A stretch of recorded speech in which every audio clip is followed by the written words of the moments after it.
We'll figure it out. We'll figure it out. We'll figure it out. We should be live. Hello, everybody. How are we all doing this fine Wednesday afternoon towards the end of August as we get even closer to the Veilguard's release? I think we're like 9 weeks away now.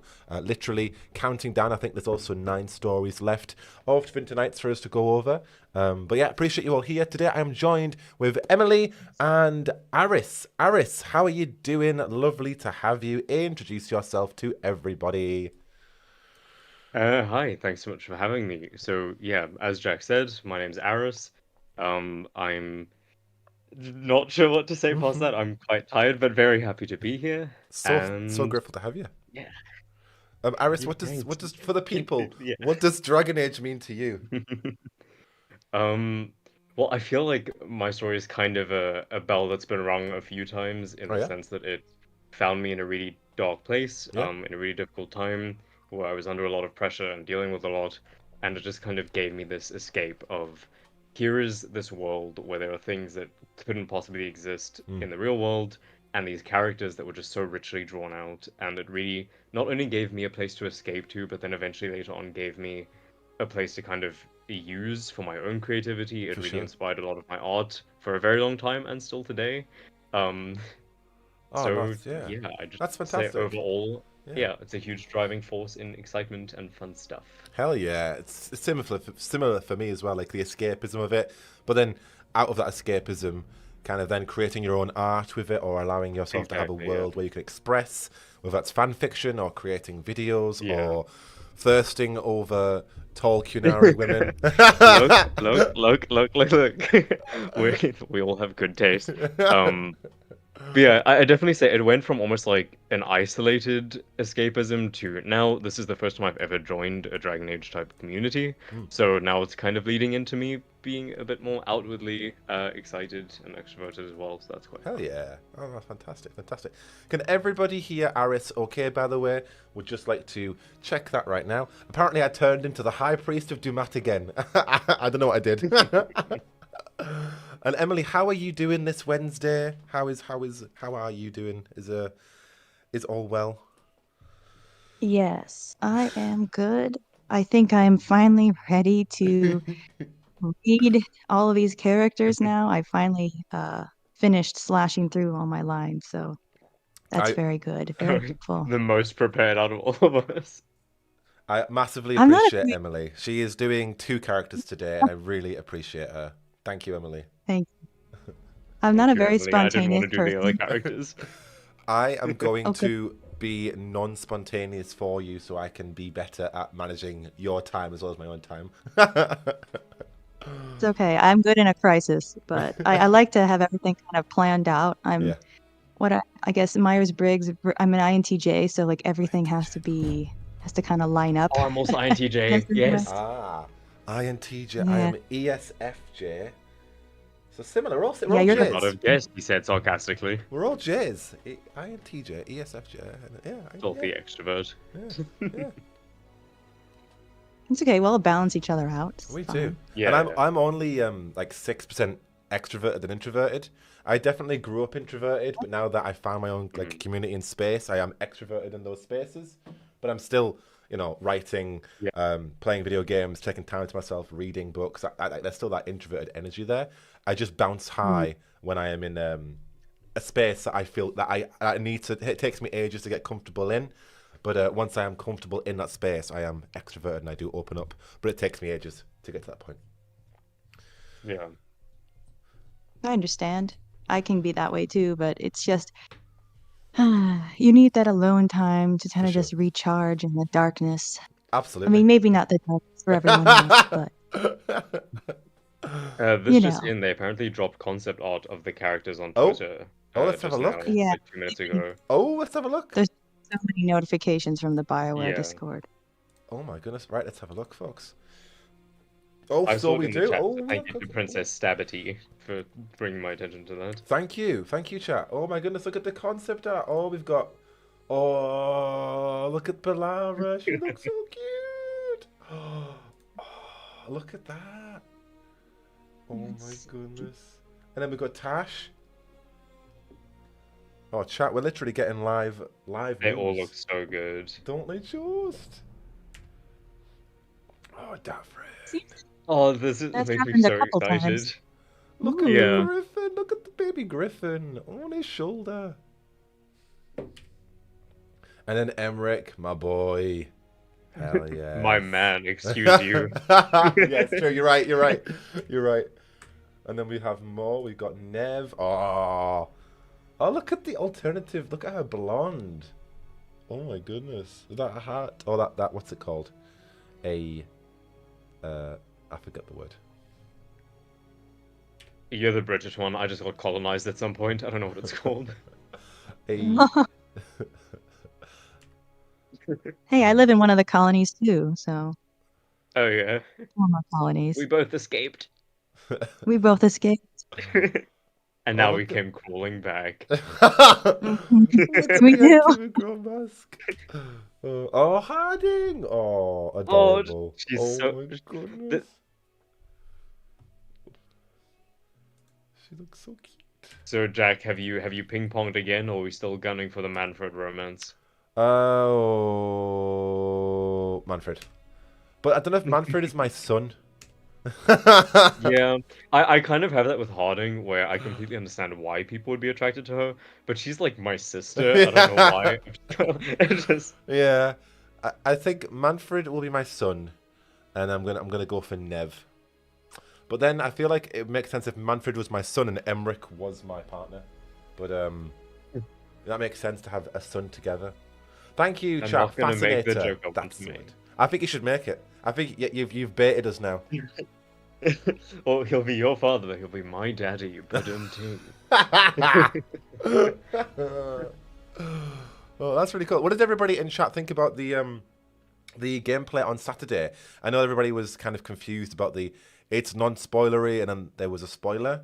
I'm personally not too peeved about it because I was kind of indicating that in the trailer breakdown anyway. But I understand from people who are completely staying away from social media or from spoiler territory or not watching videos, and then they see that at least only following BioWare's marketing, and they go, "Oh shit, Gillenan's in the game," and "Oh shit, there's an archdemon." Like I understand that point of view. I think if you are watching videos and you're engaging in the community to the level that a lot of us are, it really wasn't anything too crazy. But I understand that also there's a context of everybody understands spoilers as different, and literally even talking about Gillenan, for example, is a spoiler or an archdemon. But Yeah. Well, if you'd been following along with the marketing and if you've been feral over this game for the last 10 years, I mean, we had theories. We kind of saw it coming. At least I did. Like, it wasn't a spoiler. I was like, oh, okay, that's just a confirmation. Great. I'm in the camp you of were right. I'm in the camp kind of trying to avoid not as much news. Like I'll check what they say on Twitter and things, but I'm kind of avoiding the articles and such. Yeah. And even I was like, yeah, obviously there was going to be an article. I don't know who did. Like they did kind of say this was the big bad to make all the other big bads look like an intro sequence. Yeah. So I feel like at least one archdemon semi-required. Oh, for sure. I mean, yeah. I mean, if you think they're always trying to top the big bad from the previous games, from like Archdemon and Logain. I know Logain isn't really a villain, but you know what I mean? He was for a pivotal part of the game.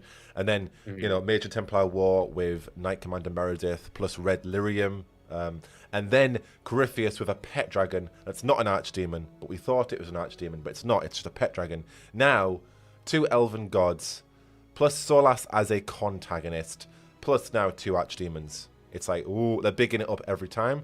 And so what was the next natural evolution of a villain? Of course it was. We've all been wanting Double Blight anyway. Double Blight. Blight, blight, blight, blight. Literally. Oh, that was hot. Oh god. Ivan, I did not want to be spoiled, so I didn't watch it. Okay, well, I apologize for what we just said. I think. No, to be fair, I didn't watch it either, and I still like. You can't really escape it. I feel. Yeah, it's hard. No, it's difficult. Like, I think if you do not want any spoilers now, you have to make the decisive decision to like not look at the marketing campaigns. I know it's like, but like otherwise, like even knowing that Bellara is bubbly, some people are like, oh, well, I didn't want to know anything about her character, and now I know that she's bubbly and into trinkets and da-da-da-da. So it's like, even for the tiny things, you kind of now need to back away from it, and even my content, because we're now entering the 2-month part, the 2-month launch, the 2 months away, blah, blah, blah. And so, like, the marketing is going to ramp up. We're going to learn more about this game. And so you could have taken the reveal trailer and the gameplay as, like, your introduction to, yep, I'm going to get this game, I'm excited for it, but now would be the time to walk away if it's getting too spoilery. Waxy, go get that tea. This is where you go into the hole. I say that again. Oh, nice. Roundabout now is when you go into like hibernation, get into your little hole, just hide it out. Get into the hole, hibernate, and enjoy it when it comes out. I kept joking with my friends. I was like, I need to go into a 2-month coma and then wake up completely fine. Yeah. Yeah. Please, can nothing happen to me for 2 months? Yeah. Just not walk out in front of traffic or anything. I'm actually going to be going up to the mountains right before the game releases. And so I'm thinking about that decision now. And I'm like, beautiful fall colors, trail riding in the mountains, or sitting at home, absorbing every little piece of information and freaking out collectively. Yes. I mean, that's what I love most, is everybody, the collectiveness of it. I think if I was doing this alone, I'd be like, yeah. But it's like everybody like, ah! That's what I live for. That's why I am a content creator. I love the extroverted sense of us all experiencing this together and being like, shit, like, it's that hardcore fan atmosphere that I love, of us all just being like, oh, unapologetically excited about this game and any reveals we get. It's so fun. Yeah, we definitely build off of each other very well. I mean, the fact that they're releasing on Halloween too is just perfect. And it's funny because my friends will ask me, so what are you doing on Halloween? Do you want to do this? And I'm like, what do you think I'm going to be doing on Halloween? Really? That's a question. Literally. But no, they actually are happening. Yeah. They're doing this candlelight violin tribute to Taylor Swift in this old stop it. Candlelit. Yes, it's candlelight. And and I think it's before Halloween because they're doing something else on Halloween. But anyway, I just thought I would let you know. Sorry. Is that in South Carolina? It's North Carolina, but we're right on the board. That is so cool. They're doing one to ABBA. They're doing one to Coldplay too. Really random. Oh, nice. I mean, I did see her live, so I really can't be crying about that. That sounds so good, though. That does sound lovely. Yeah. Waxy, what tea have you got? We will jump into Rook Club then, folks. For those who don't know, we are reading Hunger, a tale about a pair of Grey Wardens headed to Fortress Weishaupt. Hello, Skirion, how you doing? Good to see you. Yeah, we're jumping back onto Tevinter Nights with Hunger by Brianna Batty. I think this story, we'll talk about its implications later, but I do feel like this one is going to have quite a few plot points in the Veilguard, particularly surrounding our wardens. But yeah, it's a good story that gives us some insight onto the wardens, new recruits, and a particular demon. So we will be jumping straight into that. I have Aris as Grey Warden Antoine, and I have Emily as Evka, and what is the other character called? Mina? Yes, Mina Bauer, I think. And then I am the villagers, as well as a surprise character. Not too surprised, but I won't spoil it. And then I am the narrator. Waxy, you are drinking black tea blend with pomegranate, raspberry, and chamomile. That sounds absolutely beautiful. Persephone coated. Pretty bougie. I don't know what mine is. Mine's sleepy tea, so if I fall asleep, no. I don't know what's inside it, but it's sleepy tea. I'll have to find out later on. But yes, so again, sorry, not again. I apologize for any pronunciations in this one, folks. There are like a lot of German words, and Lucas isn't here today, so it's like Eichwell and Rekka or Renica. For the record, everyone, I did try and coach them beforehand, but it's not going to do anything. So we're winging that, and I apologize for my pronunciations anyway. I am a humble Brit. But yeah, no, apologize for pronunciations ahead of time. But we will jump straight in. So if everybody is ready and they have their tea, Kindles in hand, we will dive into Hunger by Brianna Batty. After I take a sip of tea. Okay. One here, one there. The trader who failed to turn up that summer, the copper gone missing by the river. They thought accident, despite knowing better.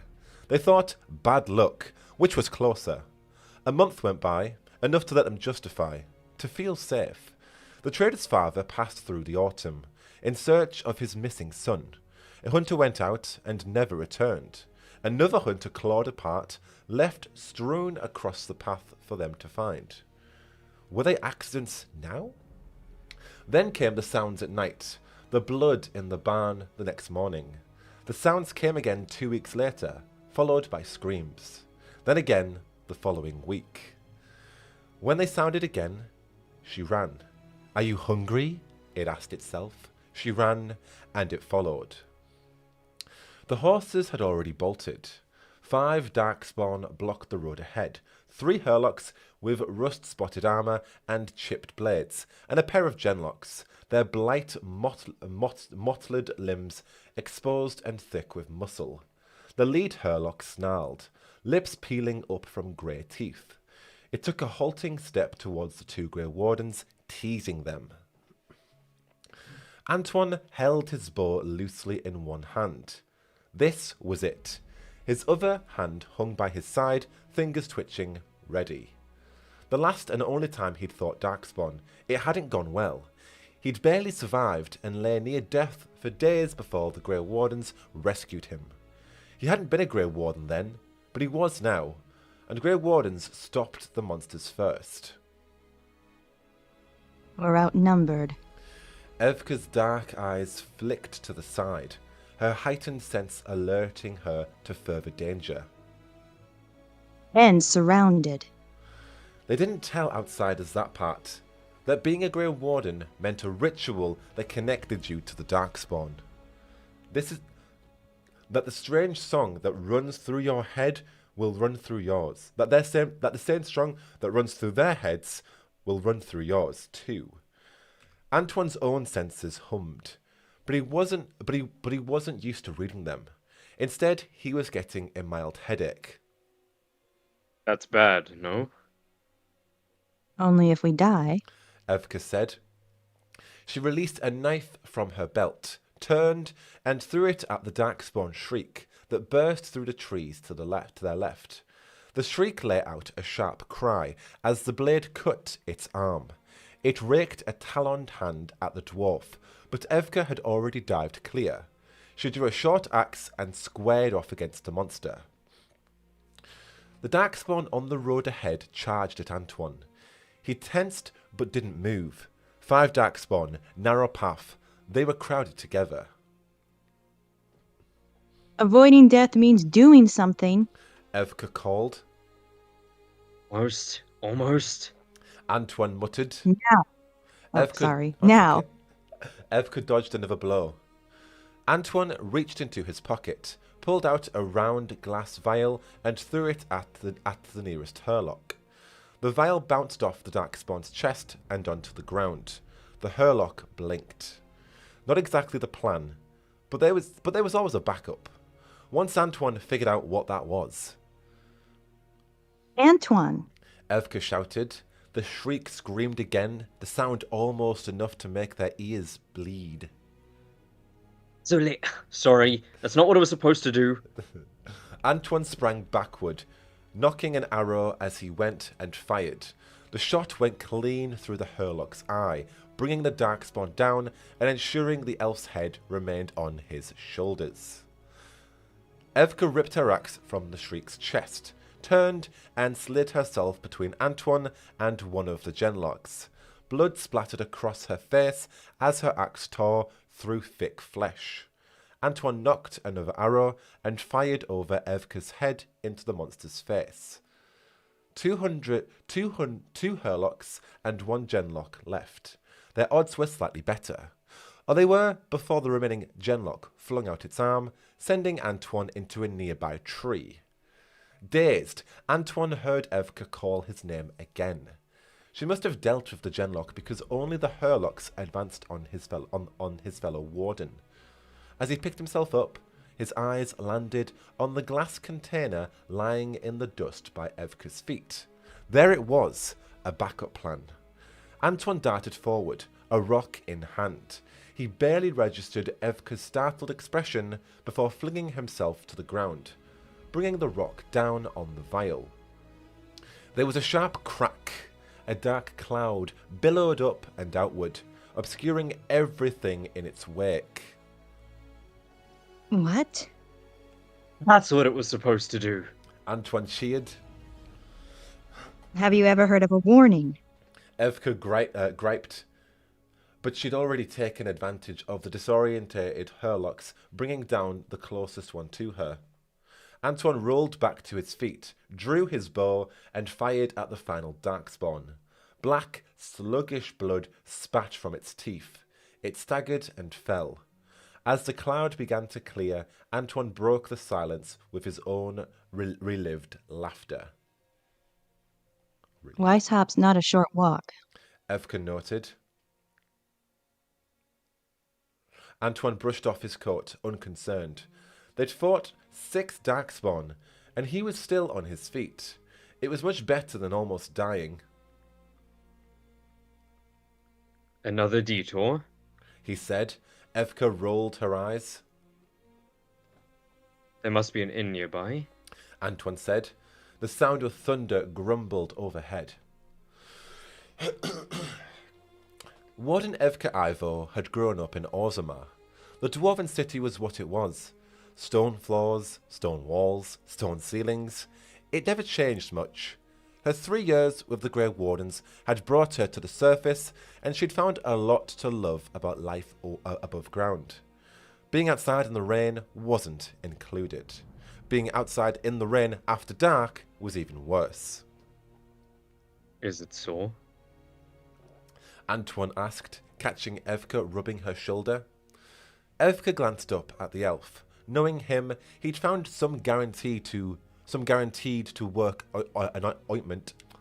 Knowing him, he'd found some guaranteed to work ointment at a roadside stand. Nothing sleep won't fix, if we get any. Then we'll push on. Are we late?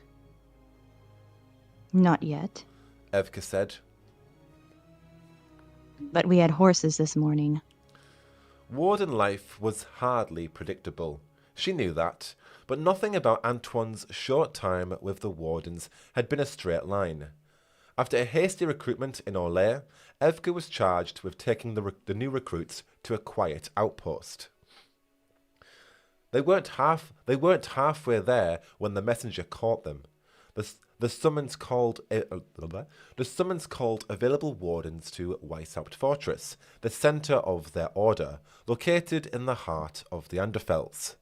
Evka and Antoine had crossed the vague border a few days ago, the landscape already taking on the bleak cliffs and ragged forests of the harsh northern country.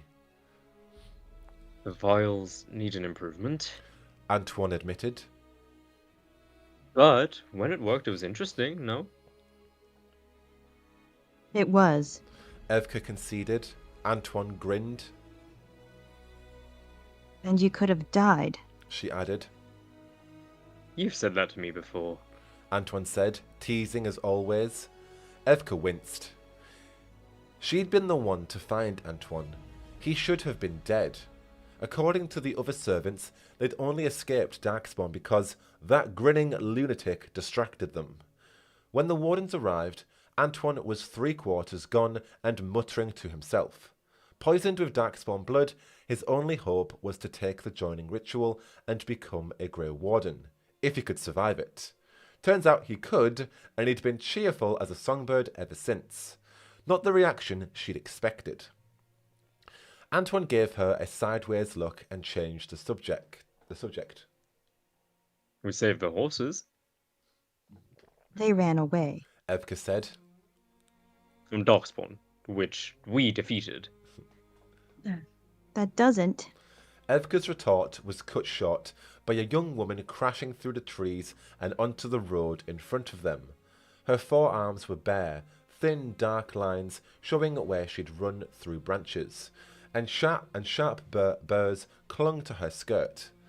At the sight of the Wardens, the woman spun away, slipped, and fell to the ground.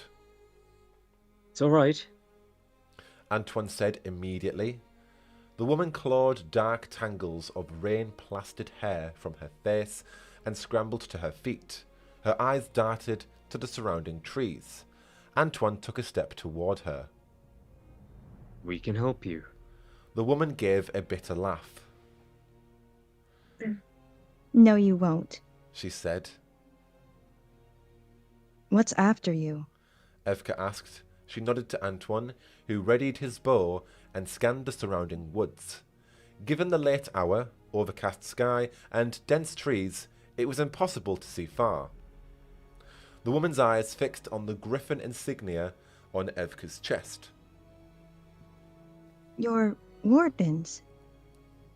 Wardens Anton and Evka. Antoine said happily. Evka was surprised he didn't pair the announcement with a jaunty bow. And you are? Mina Bauer. The woman took a step closer. It's still out there. What is? Antoine asked. We don't know. Mina said. People go missing. We find nothing, or it's not human. We know that. Could be Darkspawn. Evka said, more to Antoine than Mina. She couldn't sense any nearby, but that didn't mean there weren't farther into the woods. Darkspawn. Mina said, turning the idea over. Her eyes lit up. Wardens have to fight Darkspawn. You're sworn to it. You'll go to Iquil. It was almost an order, save for the anxious way she wrapped her arms around herself. This place you're from. Evka said. Iquil. Mina said. Does it have a place we can get out of the rain? Yes. Then it's worth stopping by. Evka said. She expected Antoine to chime in, but instead he was standing still, too still, staring intently into the dark woods, his expression troubled. Antoine? He shook his head, and that easy smile returned. Likely nothing. Another detour? Evka nodded, then turned to Mina. Lead on. It was nearly midnight when the path opened slightly and revealed their first view of Iquel. The rain had passed, and in the thin moonlight the village was small and colourless. What passed for the main road was little more than a lopsided mud track lined with grey stone buildings. A large wooden statue met them at the village entrance, but whether it was a man, a bear, or holy Andrasta herself was hard to say. The features weathered to nothing. The entire place looked run down, but steadily maintained, on the verge of a collapse, yet oddly permanent. And the wardens were here to save it. At least, two of them were. To their left, a squat, two-story building crouched next to the road. Hazy yellow lights strained to extend from undersized windows. A worn sign showed only an angry round toad, a worn sign showed only an angry round toad, the establishment's name long peeled away. Mina walked straight to the entrance and banged on the heavy wood door. It swung open a crack, enough for a pale eye to appraise the people on the front step, then far enough for them to see a thin man with hunched shoulders and wisps of grey hair. Behind the man, a handful of drawn and tired villagers eyed the wardens with wary distrust. "Back, are you? Figured you're dead," the man said. Mina looked ready to retort, but the man moved on. "Who are these, then?" Grey Wardens. Mina said. They're here to help. The man scratched at an itch beside his ear. Wardens swear oaths. Mina said. Someone inside the inn snorted. Antoine stood a little straighter. This wasn't the welcome he'd expected. You're the innkeeper? He tried politely. When there's call for it. Rest of the time I'm the tailor, Vishel. The man held out a hand, curled slightly with age, and Antoine shook it. Vachel nodded, grabbed a lantern from inside the door, and stepped past them out of the inn. Evka shrugged, and the wardens fell in line behind him. "If you hear darkspawn's as good as a guess as any," Vachel said. "Had those in my father's time." They followed Vachel up the muddy road, passing a few homes, a trade shop, and the blackened remains of a building that had caught fire and never been rebuilt. The small group from the inn followed, picking up a few more villagers along the way despite the late hour. "Attack started this summer," Vachel continued, as if updating the wardens on the year's crop status. "Come every week now. Sometimes 2 or 3 times. Wager it will be more than that soon enough." The road abruptly opened into a small market square with a well at its centre. They turned before reaching the large house that loomed at the end of it, its windows and doors boarded over. The track they followed was narrower and darker than the one they'd left. It stopped at a small house, grey like all the others. Vachel led them around the back and gestured vaguely to a crooked shed. "There's Tonight's," he said. The door to the shed had burst inward. Splinters littered the floor. Wood-carving tools were scattered about, knocked and kicked from the stand that had held them. A swerving trail of dark brown led away from the pool of dried blood on the dusty floor. The trail disappeared when it left the shed, washed away by the rain. Mina watched the wardens closely. She was shaking now, her arms wrapped around herself. The rest of the crowd hung back, trampling the remains of a garden. Evka went to work immediately. She knew among the wreckage, observing the blood trail closely. She knelt among the wreckage, observing the blood trail closely. "Who?" she asked simply. "My brother, Mina said. Willem." Her level tone failed to cover the crack in her voice. Mes condoléances. Antoine murmured. "Go on," Vachel said. "You brought your help. That's enough." Mina didn't move, but tears threatened the corners of her eyes. The crowd stared. The attacks. Antoine said loudly, drawing attention to himself. What brought them on? "It's this damned place," said a man with thick arms and tangled hair. "Bad luck all over." An elderly woman in a nightgown and overlarge boots bobbed in agreement. "Boy won't be the last." "We don't know he's dead." Mina cut in. "You didn't run for them," the elderly woman waved vaguely at Evka. "You ran. You knew." Mina paced away from the crowd. Her fists clenched, then turned to Antoine. Her breath was coming faster now. "There's not always a body. Darkspawn take people, don't they? Sometimes?" Antoine wasn't sure. He hadn't died, but that was luck. They hadn't taken him either. What chance does someone taken by Darkspawn have?" the man said. "None." "If there's a way..." Mina began. "False hope's no good either," Vachel added. Antoine could answer that. We don't know it's false yet. He said. He glanced back at Evka. They didn't know, did they? Evka stood, brushing the dust from her hands. "It's not Darkspawn." "What?" Mina spluttered. "It has to. You can't..."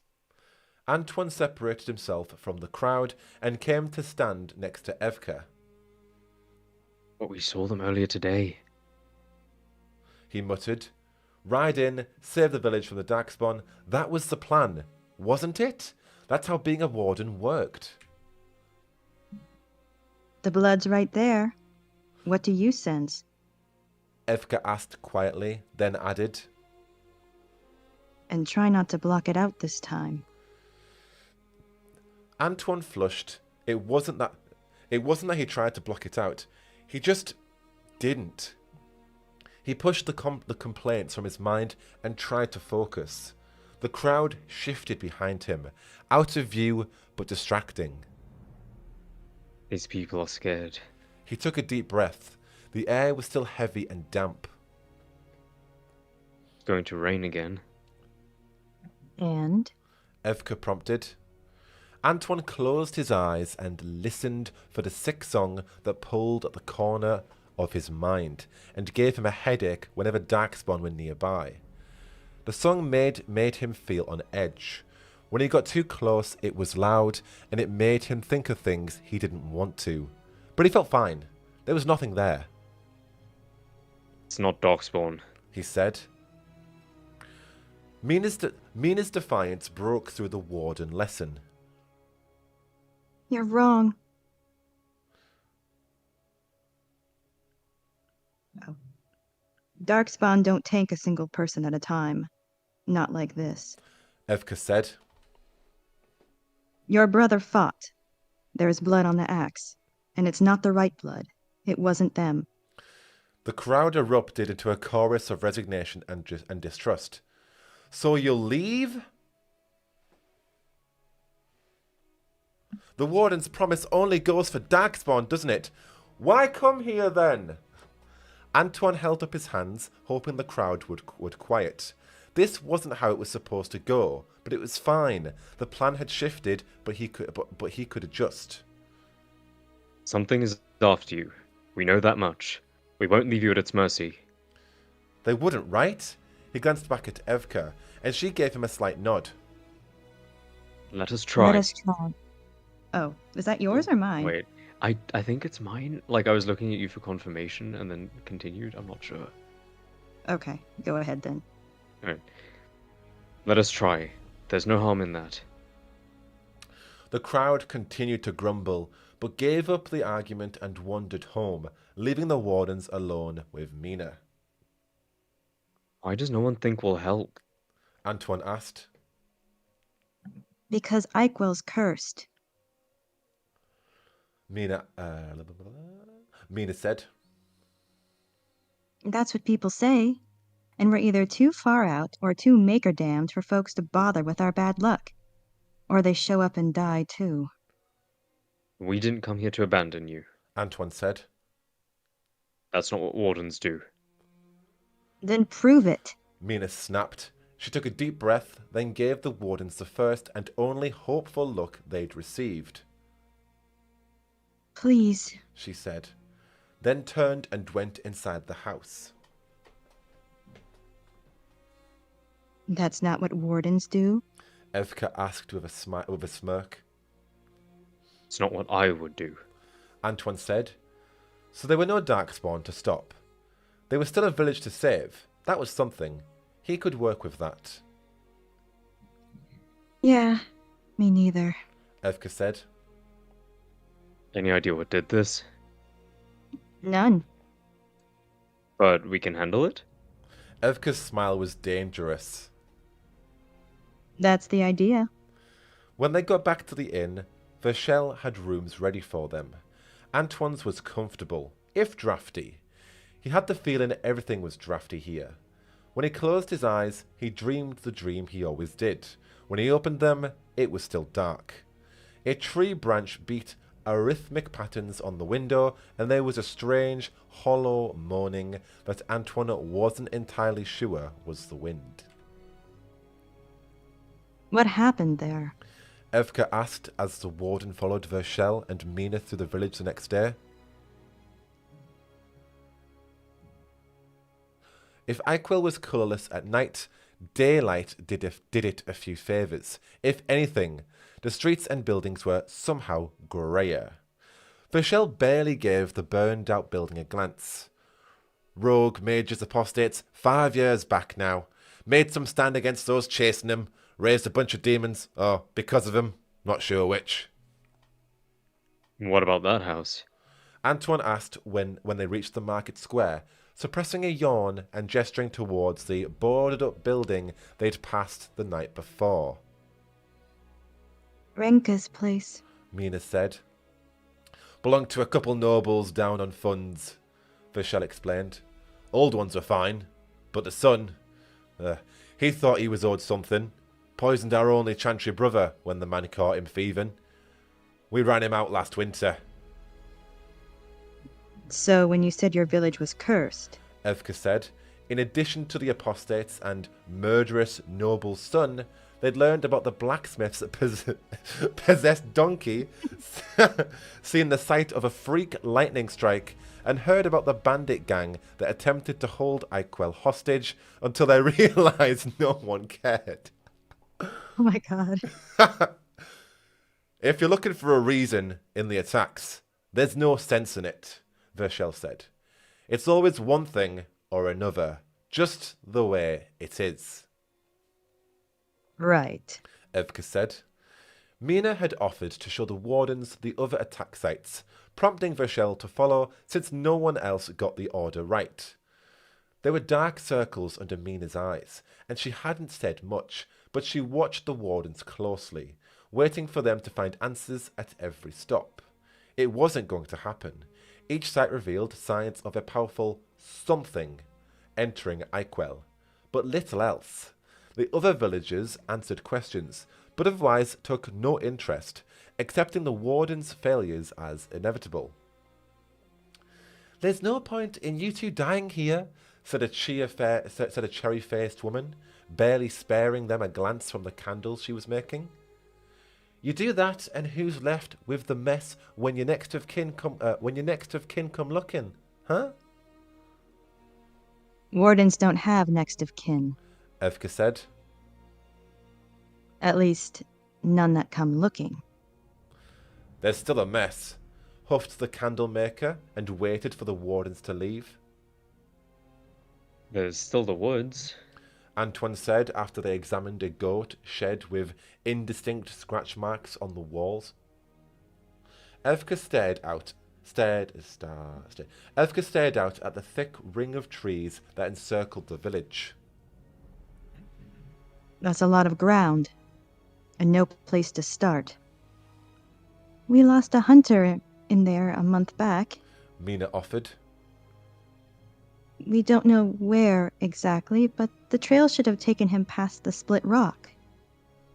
Then we track the creature to where it lives and stop it before it returns. Antoine said, as if that ending was inevitable, enthusiasm making his mouth run faster than his brain. You do that, Vishel said. Not long after, Evka and Antoine were far enough into the trees that Grey Iquel was hidden from view. A crow screamed from the rattling branches of a nearby tree. Oh, that's cheerful. Evka said, watching the crow take off into the overcast sky. What's a cursed village without atmosphere? Antoine teased. He was enjoying himself, but then he enjoyed everything. Despite leaving Iquel almost immediately, he'd managed to buy a half-dozen sweet rolls, which he didn't seem interested in eating, and a series of silver cylinders that were supposed to give off sparks when properly lit. The latter had reportedly come from a Kunari trader. Evka suspected he'd been swindled. At least he shared the rolls. There it is, Antoine said as they broke through a stand of trees. Up ahead, a large, split boulder sat in a small clearing. Where do we start? By looking. Evka said. For what? Anything. We know it's not Darkspawn. He said, starting to explore the clearing. There's that. Evka said. The ground was still wet from the previous night's rain. Damp leaves clung to each other in giant clumps. You're disappointed? Darkspawn, we could sense, whether you want to or not. She added, catching the look on Antoine's face. She continued her search. Darkspawn would be easy. Darkspawn she could handle. She could even keep Antoine alive while doing so. Probably. Rain's washed everything away. Antoine called. Not everything. Evka said. A greying, waterlogged arm lay in the leaves, its fingers curved and contorted upward like a dead spider. Punctures and tears in the flesh implied the work of teeth, and large ones. There was no sign of the rest of the body. Antoine drew a quick breath as he came up beside her. Whatever had attacked Iquel was no less daunting than a darkspawn. Not knowing what it was made, it was. Okay, I think is that a spell mistake? Not knowing what it was made it worse. There we go. Evka signaled Antoine to ready his bow, then led them away from the arm, down a nearby animal track. Evka was a skilled tracker underground, and her above-ground skills weren't bad. Enough to give her something to go on. Moving half on actual clues, half on hunch, she led them farther into the trees. The forest was as silent as they were. No more crows, no periodic rustle of small rodents. Then there was the buzz of fleas. The wardens exchanged a look and kept moving, and the buzzing grew louder. A dark mound rose on the path up ahead. The last of the autumn insects flew drunkenly over it, swarming over the raw flesh. Just a ram. Evka breathed, relieved, but not enough to speak at a full volume. The relief faded with a glance at Antoine. What is it? Antoine's eyes were darting around the scene, the way they did when he was thinking a lot of things at once. He moved carefully towards the dead ram, his hands tracing the path of twisted entrails in the air. It's not been eaten, he said. He was right. Evka felt a chill despite herself. An An animal would would have eaten this.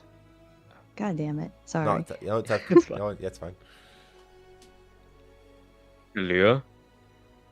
Antoine asked. Oh, here we go. A call. The voice came from the trees, cold and scraping, like an axe over stone. Evka had her own axe ready before it could finish the words. Antoine whipped his bow in the direction of the sound. Then we are called. Evka said, keeping her voice cold. If it wanted to scare them, she wouldn't give it that edge. Not for you, not yet, for my own. The voice was behind them now. Antoine spun around. Evka moved to stand with her back to his, but nothing emerged from the woods around them. The wind began to pick up, and with a strange hollow moaning, she felt Antoine take a step away from her. He looked pale, and his face held a look of troubled concentration. The way it did when he was trying to shut out Darkspawn. But that's not what this was. Still, he kept his bow on the trees. Then the moaning stopped. It's gone, Antoine said, unusually subdued. Antoine?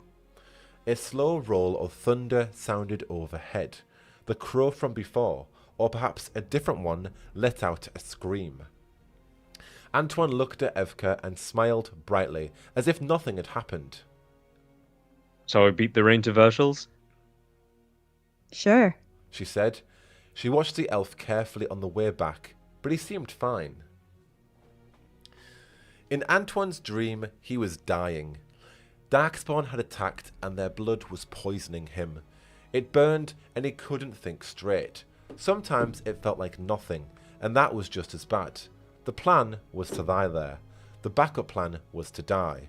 Then a dwarf was asking him a question.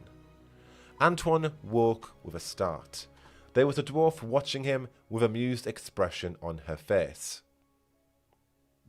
Ready? He'd fallen asleep sitting up in the inn's small dining room. His untouched supper sat cold in front of him. He ran a hand over his face to wake himself up and grinned at Evka.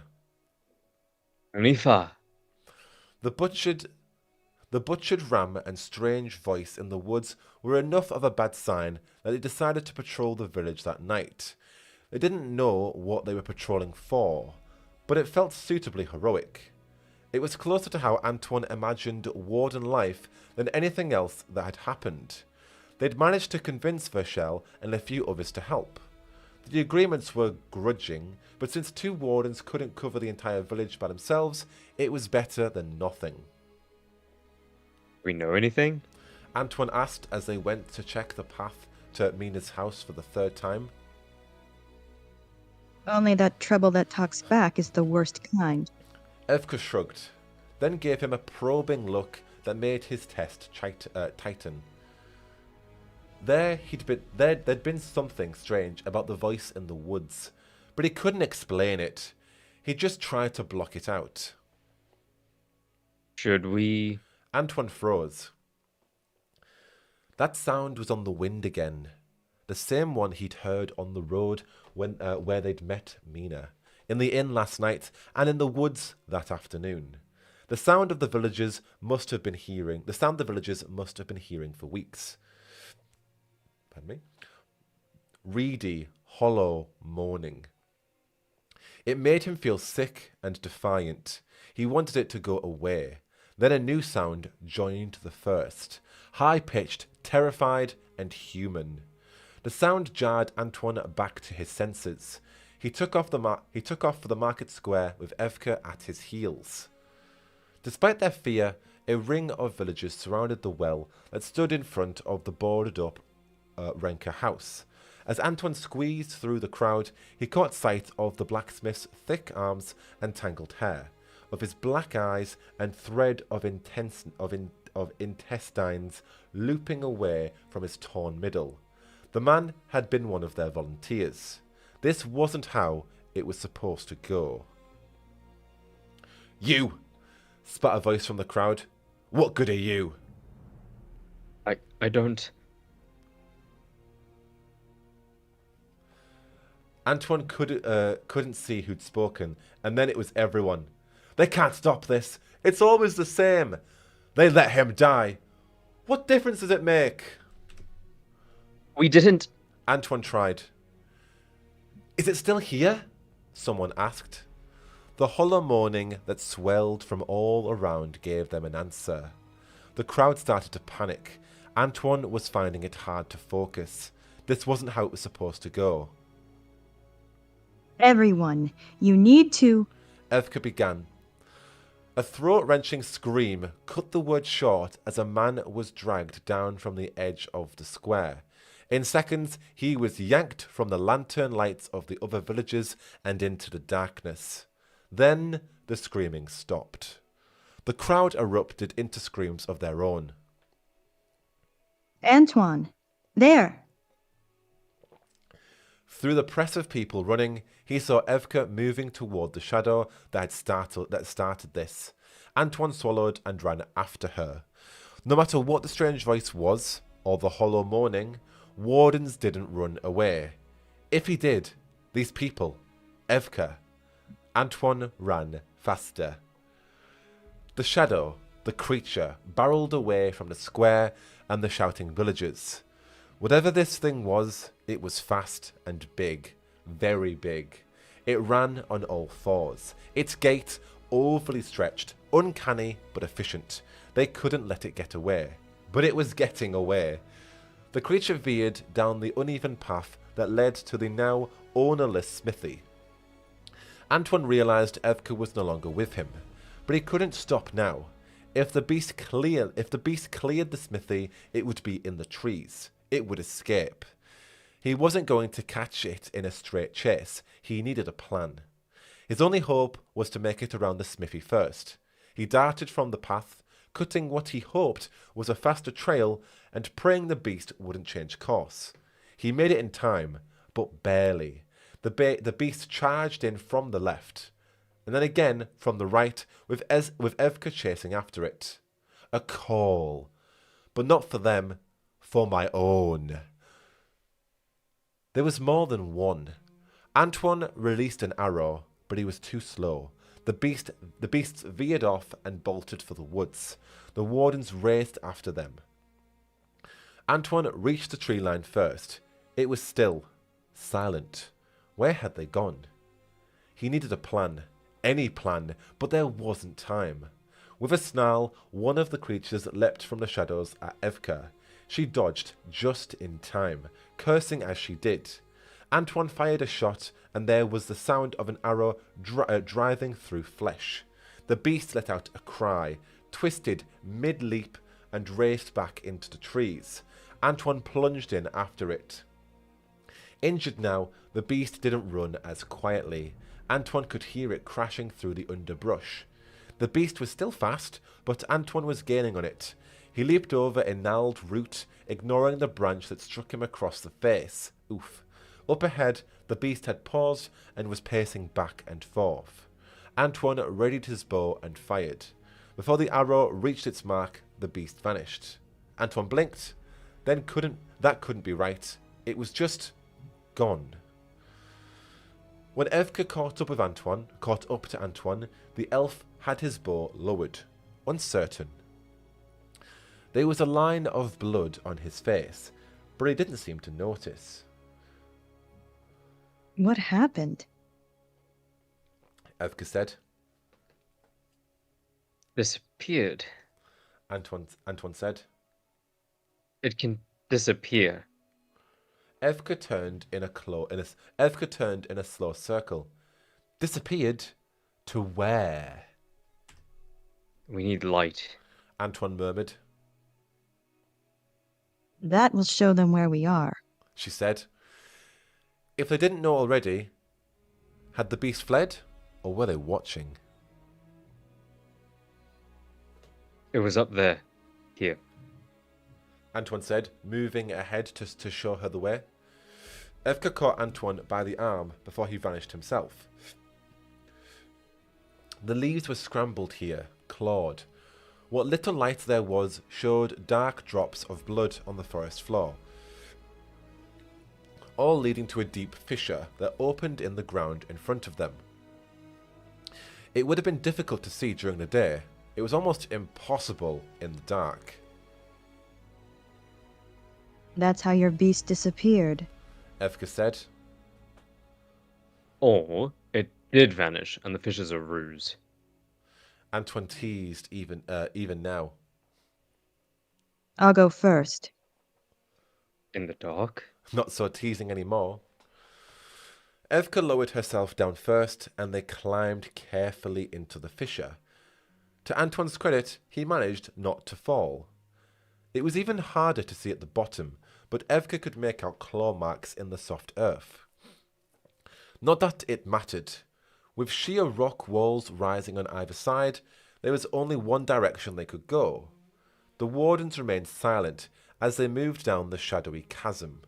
A brighter shade of moonlight up ahead signalled they were about to move back into the open. They didn't move very far. With a ready howl, 4 beasts emerged from the trees in front of them. They walked upright, but it didn't look comfortable. Their limbs were overlong, their movements jerky and awkward. But when they ran, they dropped to all fours. Dark, patchy fur rose in spiky hackles on their necks. They snarled as they charged, muzzles full of sharp teeth, yellow eyes lit with malice. Shit. Evka swung at their attackers. She hadn't sensed them up ahead. This was why Darkspawn were easier. Loup-garou! Antoine cried as he dodged clear. What? Evka struck a silver-furred monster, but it leaped away. Werewolves! Antoine said. The creatures were circling now, keeping the wardens penned in. Evka kept her eyes on the silver beast. Not something we had underground. Did you have these in Orlais? No. Maybe? I don't know. Antoine said. They were just in stories. The werewolves continued to circle, waiting to catch their prey off guard. What do you know? Did I mention they were stories? Do you have a better plan? Right. Antoine said. It's a curse. A large black werewolf broke from the ring and lunged at Evka. She blocked the snapping jaws with the handle of her axe. Let them bite. Antoine said. It's how the curse spreads. Evka had no intention of letting that happen. She twisted the axe handle upward, wrenching the werewolf's jaw sideways, and kicked the beast away. Antoine fired an arrow at the creature's feet, massive paws with long fingers and claws, and it danced back. As the black werewolf retreated, the silver beast charged again, followed by another with roan fur. Evka swung around and caught the silver beast in the shoulder, sending it back out of reach. Antoine dodged and fired at his own attacker, again the shot landing near its feet, causing the beast to jump away. They were human. Antoine called. She could hear the regret in his voice. They're still trying to kill us. I know. Taking advantage of her distraction, the black werewolf came at Evka from behind. She wasn't going to turn in time. She saw its frenzied eyes, its sharp teeth. It fell dead at her feet, an arrow between its eyes. Evka and Antoine stood back to back as the remaining werewolves circled once more. On your left. Evka shouted at the silver beast as the silver beast took the lead, charging toward the wardens at full speed. Antoine spun so he was facing the werewolf. His shot caught the beast in the ribs as Evka darted forward. Her axe was in its throat before it could make another move. As she pulled her weapon from the now silent creature, Antoine turned and took down the roan wolf with a volley of arrows. Just one left. The remaining werewolf rose on its hind legs and took a lurching step towards Antoine. It was a clean shot, but Antoine just stared, as if stunned by the unnerving change in its posture. Evka readied her axe and raced to meet it. Wait! Antoine yelled, throwing himself between the dwarf and the werewolf. What are you? This one never charged. That doesn't. The werewolf fell back to its knees and whimpered. How do I do this for a werewolf? Help! I'll do it deeper, Okay. actually. I'll do it deeper. Help! The word came out like a choke, as if formed by chords not meant for speech. Evka swore. Antoine was walking slowly towards the werewolf, weapon lowered, that friendly smile on his face, though his eyes were at least wary. What's your name? Antoine asked, his voice light, as if talking to a child. Willem! No, I don't know why I'm giving it a very high-pitched voice, but we'll go with it. The werewolf coughed. It sounded almost sulky. Mina's brother. Evka breathed. Antoine glanced at Evka, and the look on his face matched how she felt. But when he turned back to Willem, it was as if they'd met on a late-night walk, as if nothing were wrong. If the kid weren't a werewolf, she'd have almost believed it herself. It's nice to meet you, Vellum. Your sister thought you might still be alive. She asked us for help. I didn't kill. I didn't. It was others. Willem was frantic. Mina? She's safe. Antoine said. The werewolf trembled. This curse. Evka said softly. If there isn't a way. There may be. Antoine said. He sounded more hopeful than sure, but she'd asked. Evka exhaled slowly. All right. She said, then turned to the werewolf. Willem, you need to come back with us.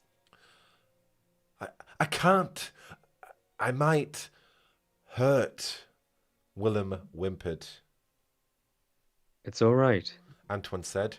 He gestured to Evka's griffin insignia. We're Grey Wardens. You won't hurt anyone. Evka said. You have my word.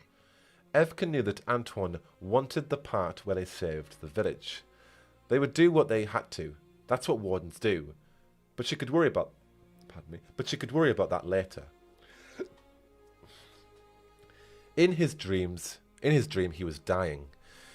With a tired groan, Antoine pulled himself out of bed. He skipped breakfast and headed straight for the stable out back. Thick chains held Willem to the back of the stall. Thick chains sealed the door as well, and a large, heavy table had been pushed against it for good measure. Verschel's elderly grey had been moved to a neighbour's barn, unable to be anywhere near the young werewolf. Antoine sat on the table by the open half door and tried to look encouraging. What happened then? Evka asked. I hurt. I was hungry. I was this. Although he had room to walk around the small space, Willem sat pressed against the far wall. Antoine didn't think he feared the wardens. If the villagers had been unimpressed with the wardens before, they were furious with them now. Bringing a werewolf back with them? They were supposed to be protecting the village, or failing at it, not making things worse. It was only the reputation of the larger warden order and Verschel's grumpy backing that kept Evka and Antoine from being run out of Eichwell, and Willem from being torn apart. The only other person on their side was Mina. She'd insisted on being there, on being present, although she wouldn't come too close. Does it hurt? Mina asked, her frame rigid. I can't. I want to go home. Willem wrapped his overlong limbs around himself. Mina looked away, her posture a mirror of her brother's. The stories are all the same. Antoine said. A demon possesses a wolf or a human and spreads its curse. The hero kills the source, and the curse ends. A demon explains the voice in the woods. Evka said. Have you heard it, Willem? Do you know where it is? Willem rocked back and forth. Was it near the split rock? Evka tried again, but the werewolf didn't answer. Come on, Will. Mina said. Willem snarled, and his sister jumped back. You were gone. Mina swallowed. She took a few steps closer, but her brother shifted, his hackles rising slightly, and she froze again. I found wardens. If you've heard this voice, you have to tell them. I'm not. Ignoring the look Evka gave him, Antoine leaned casually over the stall door. It's hard not having answers. Right now we're working off what I remember from stories. That's our whole plan. It's not very good, is it? Evka scowled, but Willem had fallen quiet. Anything you say will be more than we know now. Antoine continued. Which means you don't have to say much, and anything you do say helps. Chantry. Willem coughed. The chantry won't help now. Evka murmured. The castle. Mina joined Antoine at the door. The broken chantry. It's a ruin in the woods, north of here. We built a fort there, at a castle. No one could find us. We haven't been back since. She flicked a hand, dismissing the thought, and pressed on. They say the brothers and sisters were off. The place went up in flames 30 years ago. Besides us, no one's been back. Of course. Evka said. Thank you, Willem. Antoine said. All right. Bad plan or not, what do the stories say next? Evka asked. Antoine smiled. That's it. The hero kills the demon, the curse ends, they all live happily, and so on. This was more like it. And me? Willem asked. Antoine took a deep breath before turning back to the boy. You wait here for the story to end. Antoine. Evka murmured. Antoine turned to her with a grin. Back to work, yeah? Outside the stable, the crowd alternated between glaring at the wardens and pretending they hadn't been listening. Antoine smiled at them. It was only partially overcast for once, and the wardens had a plan, or at least a location, and a village to save whether the villagers believed it or not. We're off to defeat some werewolves or die trying. Antoine announced. If the former, you're in luck. If the latter, you're no worse off. The crowd stared at him, speechless. Evka snickered, and Antoine's grin broadened. All right, Evka said. let's go. The road that led to the broken chantry was barely visible, concealed by almost 3 decades of overgrowth. To make their lives harder, a mist had rolled in, which Antoine called ambience, and Evka put on the same list as rain. Antoine marched a few paces ahead, ready to save the day. Or he thought he was. Antoine. Evka said. Yes? He gave her a confused smile. He was off guard. That worked in her favour. When we find the leader, we can't be gentle. I know. But that wasn't the only thing on her mind. If Willem doesn't... We aren't there yet. Antoine said. His fingers twitched at his sides as if he were counting something. More plans, more ideas of how this might end.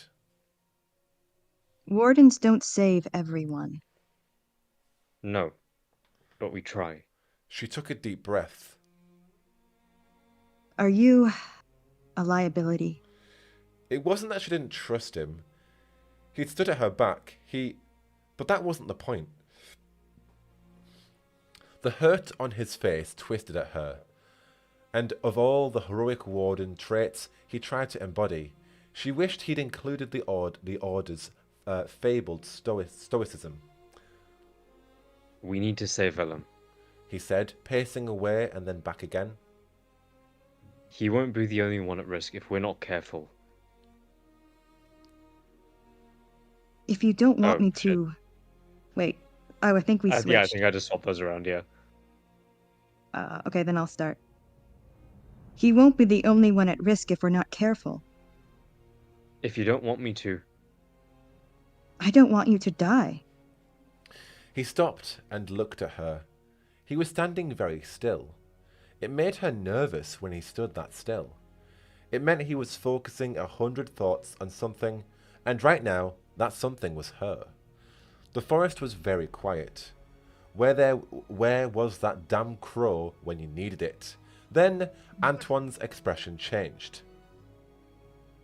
Why are you smiling? He laughed. I don't know. You don't want me to die. And that's your response. He was standing very still again. Evka, I'll do everything I can. I know. She started walking again before the conversation could continue. Without warning, the stone walls of the broken chantry rose up out of the fog. Evka tapped Antoine's arm and led them over to a tangle of wild rose bushes. They ducked and she surveyed the building. Ivy grew over the walls, pushing through cracks and empty window frames.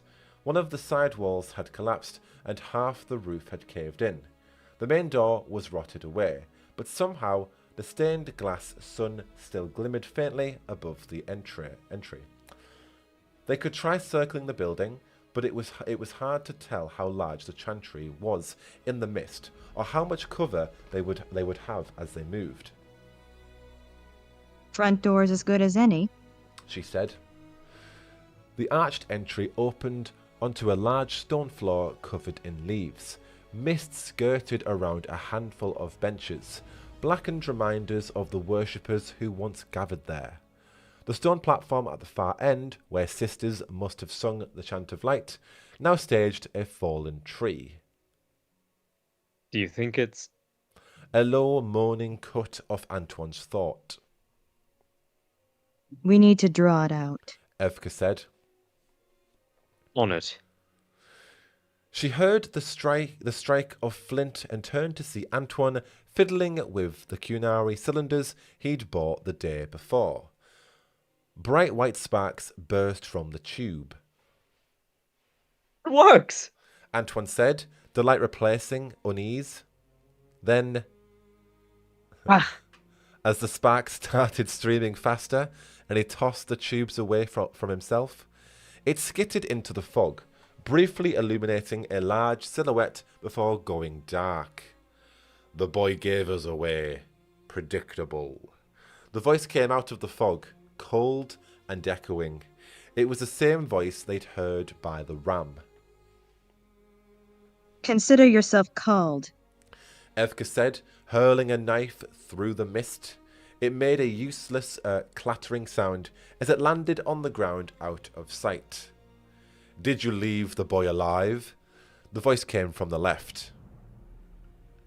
Your curse hasn't taken him. Antoine said. It will, the voice said. He will hunger. And who will be in his way? His sister? You know them. Evka said. Iquel hadn't been struck by a random curse. It was a targeted one, given the village's overall look. She didn't know if that was better or worse. Yes, said the voice, and the werewolf stepped out of the fog. It was massive, easily twice the size of the other werewolves they'd faced. Its fur was jet black and its mouth dripped with foam. Evka dodged as the werewolf lunged forward, smashing one of the remaining benches to pieces. Who are you? The voice sounded smaller for a moment, but no less cruel. They cast me from the cursed village, as if I wanted it. Antoine took a shot, but the werewolf slid clear and disappeared back into the mist. He did want it. He wanted it all. The voice was deeper again, laced through with something darker. Antoine shook his head, as if trying to dislodge something. The werewolf charged again, bursting from the fog and barging into Evka, knocking her to the ground. She rolled clear of its massive, long-fingered paws and jumped back to her feet. Antoine loosed a volley of arrows, but the beast barely noticed. Evka swore internally, whatever the creature was in the flesh, it would draw strength from the demon possessing it. The werewolf turned its yellow eyes on Antoine and howled. The sound echoed off the stone walls of the broken chantry. Antoine took another shot, but the werewolf struck out, knocking the elf into another bench, his bow falling from his grasp. Who are you? Evka yelled again, trying to draw the werewolf's attention back to her. The beast's voice lost its echo. They left me for dead. It took what was mine. Renke. Evka said, remembering the tour of Iquel, the noble son who'd murdered the Chantry brother. The sound of the name drew the beast's focus. It stalked lazily towards her. Its voice doubled again. It was winter. He didn't know how to escape the woods. He was starving. He hungered. Then he hungered for more. We will feast on Iquel. Then back to a single chord. After I watched them writhe. What are you now? Evka said, holding her axe ready. Demons could be a lot of things. Pride, desire, fear. But they always loved talking about themselves. What had possessed the noble son? Behind the monster that was Renke, Antoine pulled himself to his feet. Renke was starving, the werewolf snarled. I answered. What are you? Evka shouted. Hunger. Antoine said. Before Evka could react, Renka charged forward and grabbed the axe's handle in his jaws. With a twist of its head, both dwarf and weapon were sailing across the room. Evka heard a crack as she hit the wall. A rotting support beam swung loose, pinning her down. Ka! Antoine yelled. He tried to run to her, but the werewolf whipped around and pinned Antoine to the ground with its massive bulk. Even through his leather overcoat, the beast's dark claws drove into his shoulders, threatening to break the skin. He wasn't sure if that was enough for the curse to set in. He didn't want to find out. So you can guess a name. Antoine's head ached as the demon possessing Renka tried to access his thoughts. When the Darkspawn song was in his head, it sang of a death in his future. The demon grasped at the one in his past. Ah, yes, you have hungered. When you were dying. What did that feel like? It burned, and he couldn't think straight. It felt like nothing, and that was just as bad. It's over. Antoine said. He focused on the memory of Evka's voice telling him what had happened. He was a warden now, a hero. The demon laughed. Ha ha ha ha! Did you think you'd escaped? Antoine struggled beneath Renka's paws. He needed a way out. He needed a plan. What you have's not what you thought, is it? You're deprived the admiration, the heroics. No, that wasn't right. That's not what this was about. Antoine tried to shift his arms beneath the werewolf's weight. It's not what it was supposed to be about. Would they say it to you? Antoine's fingers brushed the end of his bow, but it was out of reach. That wasn't going to work. You will join me. You will devour what you fought to save. Antoine's other hand knocked one of the silver cylinders loose from his belt. It rolled across the uneven chantry floor with a small plinking noise. He reached again, his hand closing around glass.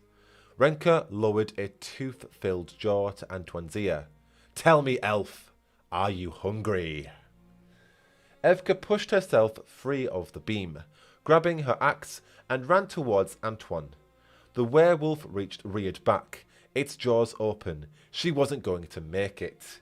Antoine twisted sideways, one arm flailing upward.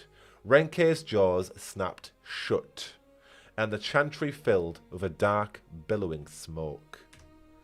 Renke roared. What? Evka said, startled. It's a distraction! She heard an arrow pierce flesh at close range. Renke howled again. That's not a warning. Evka said. Through the trailing ends of the smoke, they could see the werewolf take off. By the time the fog cleared, it was gone. We'll think of a plan. Antoine said for the third time. The wardens were in the inn's dining room, with Rachel, Mina, and several other villagers who'd come for news of the warden's success, or lack thereof. We were holding Renke for the king's justice. Bastard got away, Rachel said. With the snows, we figured running him out was just as good. Figured him dead. He nearly was. Antoine replied. Something found him. I thought you were going to kill the werewolf or die trying. You failed at both, said the candlemaker. There were nods of agreement. If you want to borrow my axe, I'll give you a turn at it. Evka said. The candlemaker pursed her lips but said nothing. We'll think of a plan. Antoine said for the fourth time, then turned for the door. Where are you going? Evka asked. To check on Willem. He said. He couldn't stay there. He needed to do something. Antoine could hear the inhuman growling coming from the stable before he went inside. Willem paced back and forth on all fours, snarling and frothing at the mouth, stopping only to pull against the thick chains that were just strong enough to hold him. Willem, if there's anything else you can tell us. Antoine said. Antoine. Evka had followed him. Mina hovered in the doorway, refusing to cross over the entrance. Antoine ignored them. Even a word. We just need to stop him. But the werewolf was past the point of gentle words and a friendly smile. You tried, Mina said, but she sounded like everyone else in Iquel, unimpressed, uninfused. She walked away, tears running down her face. Antoine didn't move from the stable door. I'm still trying. Willem leaped for the door, or more likely, for Antoine himself. Antoine jumped back, startled, while the chains yanked Willem down in the opposite direction. They wouldn't hold forever. Evka touched Antoine lightly on the arm. He didn't want to think about what happened to Willem now. He turned without looking at her and left the stable, stalking back the main street. His eyes darted to the buildings, down side paths, his fingers twitching, his mind working. He came to the well and stopped. This wasn't how it was supposed to be. What you have's not what you thought, is it? Even when it wasn't in his head, it was in his head. He kicked the well in frustration. You regret that, don't you? Evka said lightly. Antoine laughed despite himself. Yes. He tapped his foot gingerly on the ground a few times, then sank down and sat with his back to the well, staring at the boarded-up Renka house. I should have died. He said finally. I've pointed that out. Evka said. I didn't want to. If a demon had found me, would I... He gestured at Renka's house. It didn't. Evka said. So, it doesn't matter. I woke up with a second chance. If I don't do everything with it, what's the point? Would that say it to you? Antoine's fingers twitched. He tried again. If what... Oh, sorry. What I do with it isn't... Maybe I'm not... But he didn't know how to finish the thought. Evka sat down next to Antoine. Here's what I know about being a Grey Warden. You fight the worst monsters in Thedas. Most people don't notice, and then you do it again. We've got a thankless village, a werewolf we've barely been able... Demon that can get in my head? Antoine offered. And that's what wardens do. We take all of that and handle it because someone has to. You're a warden, because everything that could go wrong has, and you're still here. She punched him gently on the shoulder and smiled. All we need is a plan. All he wanted was to sit at the well with her a little longer. Oh, but there was work to do. They needed a plan. He jumped to his feet, took a few steps towards Renka's house, and then back to the well. They had a thankless village, a werewolf they'd barely been able to hit. Do you have a plan? Evka asked. Not a good one. Antoine said. It's a start. Antoine grinned. Evka stood alone by the well. It was dark. The moon was the thinnest curl it could be, but at least it was out. Behind her, lights flickered in the Renka house. She let out a slow breath. She could hear Willem start to howl, his transformed cries carrying from the direction of the inn. And they were answered. Evka gripped her axe a little tighter. Renka! She yelled. There was a moment of silence. Then the voice came out of the shadows. Waiting for me? There was no other sound except Willem's howling. They'd killed 3 werewolves in the woods and faced Renka alone in the chantry. Just you? She said casually. Not for long, Renka replied. Alone for now, Then, that was the one thing in their favor. Maybe. Evka had a feeling it only made Renka more dangerous. Where's your friend? I don't like the way you talk to him, she said. Renka's cold laughter was cut off by the bang of a shudder behind her. When the voice spoke again, it had lost its echo. That's mine. You count on them being separated. We can't guard everywhere at once. One house, I can watch that. She glanced behind her at the flickering lights. The shadows moved behind the shutters. Evka smiled at Renka. No one was using this one. It's mine, Renka yelled. The beast erupted from the shadows and crossed the distance between them in a few long strides. Evka couldn't hope to be faster than the werewolf, but she'd fought this one already. Before the words were out of its mouth, she'd rolled to the side and struck out with her axe. Renka dodged, but Evka already had a knife in her hand. Evka whipped the knife hard and was met with a satisfying yowl as it sunk deep into Renka's shoulder. It wasn't enough to stop the beast. She didn't know what that would take, but she took advantage of the wolf's momentary pain to run clear of its thrashing and place herself between it and the front door. You want to protect the people. You've gathered them for a feast, Renka's voice reverberated.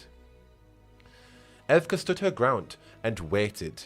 If she was right, the beast would charge. And it did.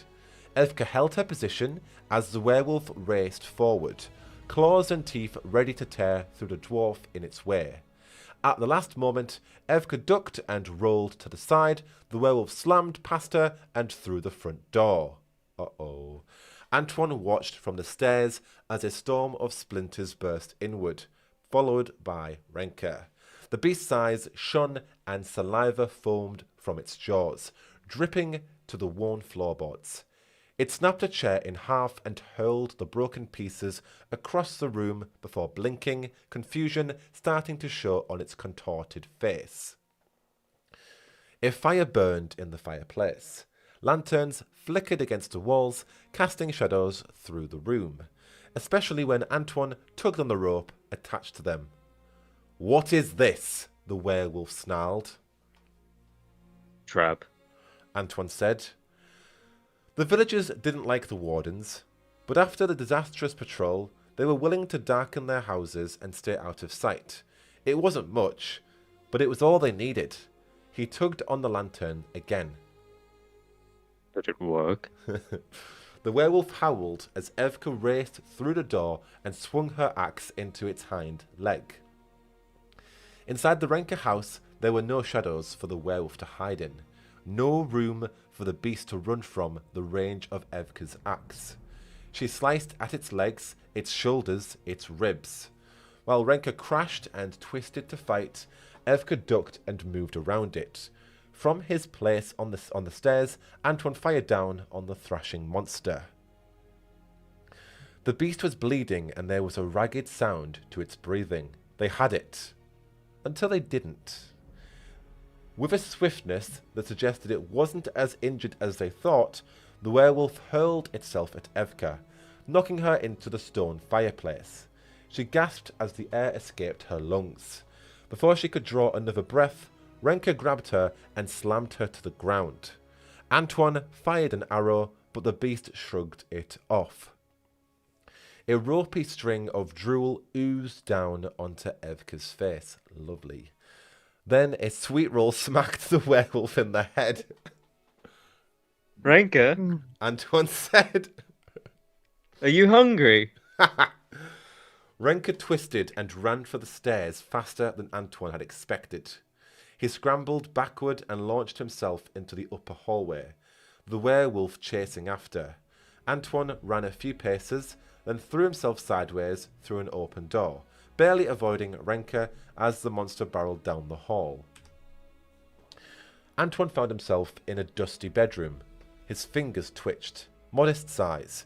No exits except for the hall and a window that faced the main road. He was cornered. Throwing the sweet roll hadn't been much of a plan, but it had worked. Now he needed another one, and he didn't have a lot of time to think. The monster that was Renka stood in the doorway. It howled, an awful, empty, moaning sound, then stood and walked forward with an unnatural, halting gait. Another chance and this life could be better. You can taste it. No. Antoine said. He could hear the truth in the words, but he was a warden. His job was to handle it anyway. He raised his bow, but Renka was too close. The werewolf knocked the weapon aside before Antoine could level it and grab the elf by the throat. That was another thing wardens did. They died fighting the monster. But Renka didn't want him dead. The werewolf tightened its clawed hand and Antoine felt the skin break. Blood trickled down his neck. You'll devour all those fools who didn't care after you gnaw on the dwarf's bones. You're wrong, Antoine said. Renka flicked a pointed ear back. There she is now. Evka stood in the doorway, axe ready, but she was too late. Renka sunk his teeth into Antoine's shoulder. Antoine screamed.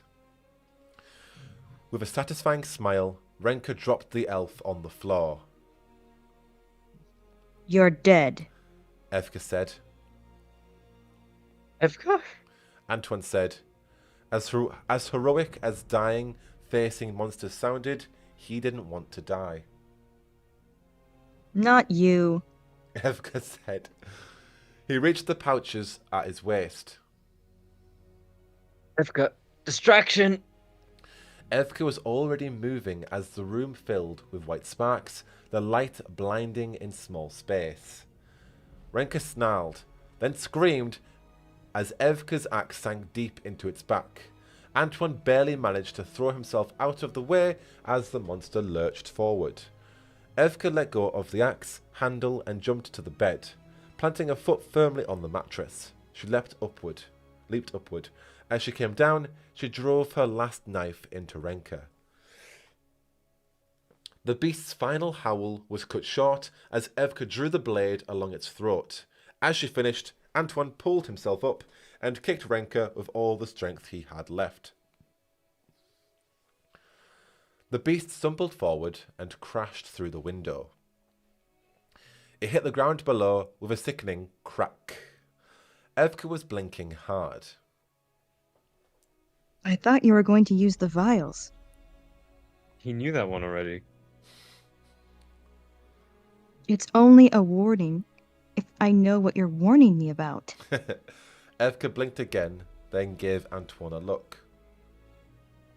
You almost died. Stop laughing when I say that. He grinned. He hadn't died. They hadn't died. They had beaten a werewolf, and Antoine was still breathing, and Evka was standing very close to him.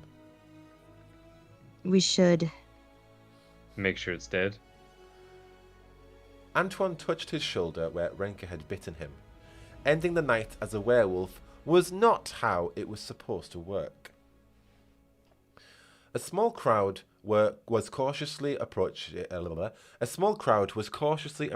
Renka's former house, drawn by the silence that had followed the battle inside. The werewolf's eyes were dull and empty, its spine bent at an odd angle. Antoine didn't know if they'd killed the demon inside or if it had fled. Either way, it appeared to be gone. There's that done, Verschel said, giving the beast a sullen kick and watching it flop lifelessly back. He looked at Antoine. You worked out then? It was the highest praise they could ask for. Mina didn't say anything. She was running for the inn. Evka watched as Antoine said goodbye to the people of Eichwell. The villagers were as grudging and unenthusiastic in their thanks as they were about most things, but Antoine smiled as if they'd thrown the wardens a parade. If there was any doubt of Renka's curse being gone, The brown-haired boy with wolf-yellow eyes put it to rest. Mina had an arm around the boy's shoulders, and the pair waved to them as they left. So, we rode into town. Antoine said, We walked because we lost the horses. Saved the horses and the village. To thunderous applause. And it will probably be overrun by locusts when we leave. What now? he asked. Weishaupt Fortress. She said, The part of being a warden, where we report where we're supposed to and get told what to do without being sidetracked. Bien sûr, on y va. No detours. His grin said he didn't believe the last part. She wasn't sure she did either. Small, banished, powerless. But if it waited, it would sense the knots that twisted its victim, the weakness that followed, the opening, the longing, and just before the blackness fell, when they would do almost anything, it would whisper, "Are you hungry?" End of Hunger. Thank you, Emily and Aris. Massively appreciated there. That was brilliant. Brilliant efforts all around. What did we think of Hunger? I took some notes. I need a second. Yes. Yes.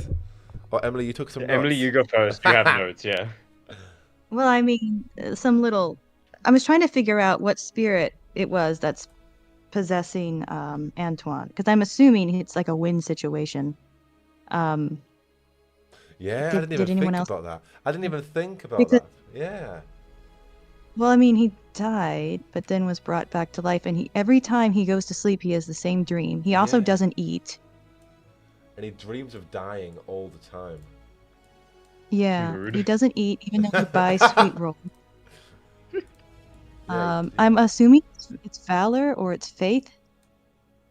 But then, I feel like valor makes more because like sense in that heroism. context. Yeah, it's like heroicism, Yeah. so valor, for sure, valor. Yeah, because he just wants to. He's obsessed with the idea Being a of hero. those. Yeah, yeah. And and we don't know what he was like before. it's So- true. Well, he ran. Well, yeah. no, we do kind of know because he did run in to save them. They said the only reason they survived was because of that grinning lunatic distracting them. So even before he was a warden, he did seemingly either knowingly or unknowingly sacrifice himself and put himself in near mortal danger to save people. That's the thing, because Oh, yeah. I didn't even think about that part. Because what I thought was, oh shit, he's clearly been bitten by a werewolf or a hunger demon, and they think they've killed it. But in the end, the hunger demon's still alive. So does that mean that he's going to become possessed? But if he's already living like a spirit, then it probably won't affect him as much. Yeah, because if you make Cole more spirit and you take him to the that little restaurant in Orlais, and I think there's a dialogue which says, what do you want to eat? And then Cole says, I don't eat. Yeah. So, and then obviously Antoine's not eating. He skips breakfast. His food is he's leaving it cold. Instead, he's mostly just sleeping, which almost sounds like he's reliving his death in the Fade. Yeah. Yeah. Yeah, I do kind of want to agree with Waxy Elephants though, in that I don't think he was originally possessed beforehand. I think he definitely has some sort of complex around being a hero or saving people. But I think this is definitely leading towards he is going to become possessed, or he has now gotten a little nugget of something tucked away in him. But I'm not sure that I would say he was possessed beforehand. I think he was just quirky. I think it's a really good theory, and I like it as a theory. I Yeah. didn't even think that previously, and I love the idea of it, and it makes a lot of sense.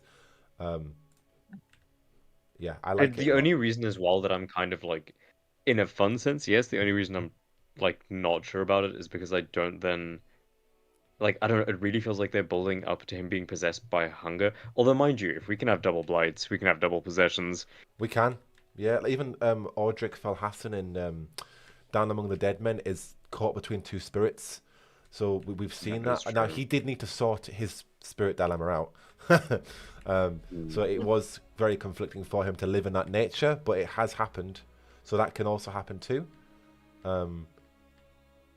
I definitely think the plot Can you line about imagine? that is definitely something with the Hunger Demon not being killed, and that because like Hmm. we'll go into it in a minute, but their plot line ahead is very kind of hopeless romantic. They are engaged. They realize their lives as wardens is short, so they're gonna experience the best of their lives right now and be together, enjoy that. But it's like it's almost too good to be true for Bioware, if you know what I mean.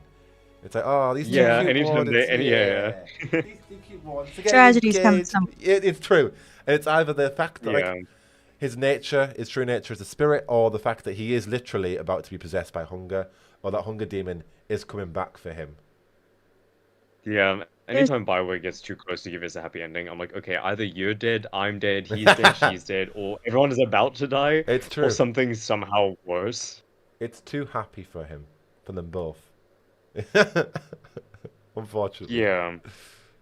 Although they do there's definitely seem to be ramping up the possession aspect, going up into they do. Veilguard. Oh, for sure. For sure. Flipping It Lucanus. seems to be Yeah. more of like I guess you could call it a friendly possession. Um, Yeah, yeah. I guess if possession is anything friendly, but I guess if the spirit is keeping him alive, then it serves a It's purpose. it's never forced upon the unwilling as well. That's the thing about possession. Hmm. Like, Yeah. it would only happen if he wanted it to happen. Or like with Audric, he wanted vengeance for his murder. With Cole, obviously compassion of Cole literally dying, and you know, and then with Sir Lawrence. So actually, another thing that I didn't even realize, there's another relation to spirits with Evka's own story because in Won't Know no, the next one, there's a spirit of perseverance that is basically her origin story is. There's a senior warden Lawrence who is in the Deep Roads, and he sees Evka fighting against a darkspawn twisted creature, and he basically he saves Evka against this darkspawn, and then he starts to fail in the battle, and a spirit of perseverance. Because of his own perseverance, he attracts a spirit of perseverance that takes over his body as he starts to fail, and that kills the darkspawn. And then its final words are, "Save the, I'll save you if you save the next one," and that inspires her to become a Grey Warden. So there's already kind of like a similar spirit, kind of establishment in her narrative already, which is interesting. If Antoine is going to have a similar fate, because it's like, oh, actually, the person who inspired me to join the Wardens was a spirit or became a spirit, and now you or whatever. Again, it's definitely an interesting dynamic for sure. I just feel bad that Evka's story seems to be like constantly, oh, this is me and my boyfriend and his spirit and his spirit's boyfriend and the other demon possessing him. And this is the calling also inside of my boyfriend. Yeah, Um, yeah. Flipping it, he's very conflicted, Now a isn't he? werewolf. Yeah, yeah. yeah, Oh yeah, and Well, he's also possibly now pot werewolf. yeah. yeah, that's confusing too. We never see. Well, I mean, Although to be fair, do we know? the thing of the source of the curse got like, because I think the werewolf part of the curse died would be my assumption. Oh, Um, that when because Renka is dead, but the demon isn't, Hunger isn't.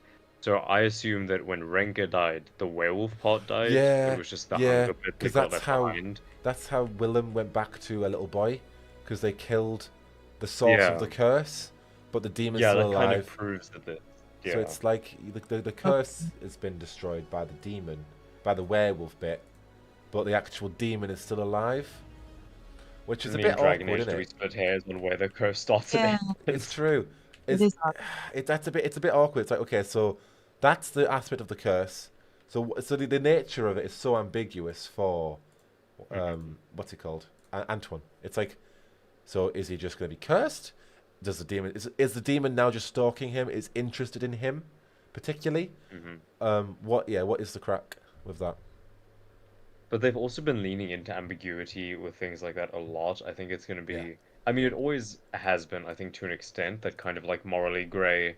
There isn't technically a right situation or right answer to any given situation. You just kind of have to go off of what you know and what you believe. It's true. And I think they've been kind of building that up a lot more, which I'm very excited for. That has always been one of my favorite parts of the franchise, is having to get the situation in front of me and be like, okay, I really have to sit and think about this. Yeah, What is yeah, the consequences? What's gonna, it's true. what am I doing? How is this gonna come back to bite me because it's It's Bioware? And true. of course it will. Good pun. It's true. It's true, and I There's think yeah. in this story, there's also a pretty big, well, at least I consider it, it might not be such a big plot point about all of the wardens are being summoned back to To Weishaupt Weishaupt, yes. Where because is that? Evka hastily recruited him in Orlais, and then they got the message that they all needed to go to Weishaupt. And I guess everybody, it was for everyone, I think. It's Yeah. on page Yeah. I mean, if they were 167. taking even the new recruits, right? 67. Because they said they were bringing like the Yeah, brand new people that they even called them in. So that kind of seems like we need everyone. We need cannon fodder. We need yeah. people who can fight. We They just need need everyone bodies. to show up. Yeah. And I wonder if that's in relation. Well, I reckon that'll be in relation to. Oh yeah, the summons call. There it is. Um, yeah, what is that in relation to? It could be in relation to the Griffins, but I don't know if they would tell all. I don't think they would tell the entire order. The Griffins are back, but at the same time, Davrin's got one and is walking around with one, so maybe the entire order do know, as in the order in Weishaupt. Or they could just be calling them all back because of the next mission exploit, old god thing. There's rumors of intelligent darkspawn out there. It's a blighted land anyway. I'm sure the Grey Wardens have a plan that the Southern Wardens aren't aware of, considering they don't have Yeah. contact, or they've decided not to. They've decided to sever contact. Yeah, I thought there was some type of split. Yeah, And I also thought that it was hinted at that something was going down up at Weishaupt somewhere. I don't remember Yeah. where, so I don't want to spread Well, wasn't misinformation, but I it? thought Morrigan says Yeah, yeah. basically that the leaders of Weishaupt have gone silent and have severed connection with the Southern Wardens of Adamant. So it's like, why? What is going on there? Clearly, obviously, these ones are fine because they've heeded the call Yeah. of theirs. But yeah, they're not in contact with the Southern Wardens. Maybe they found them to be incompetent since the Adamant Fortress situation. Maybe something bad's going on.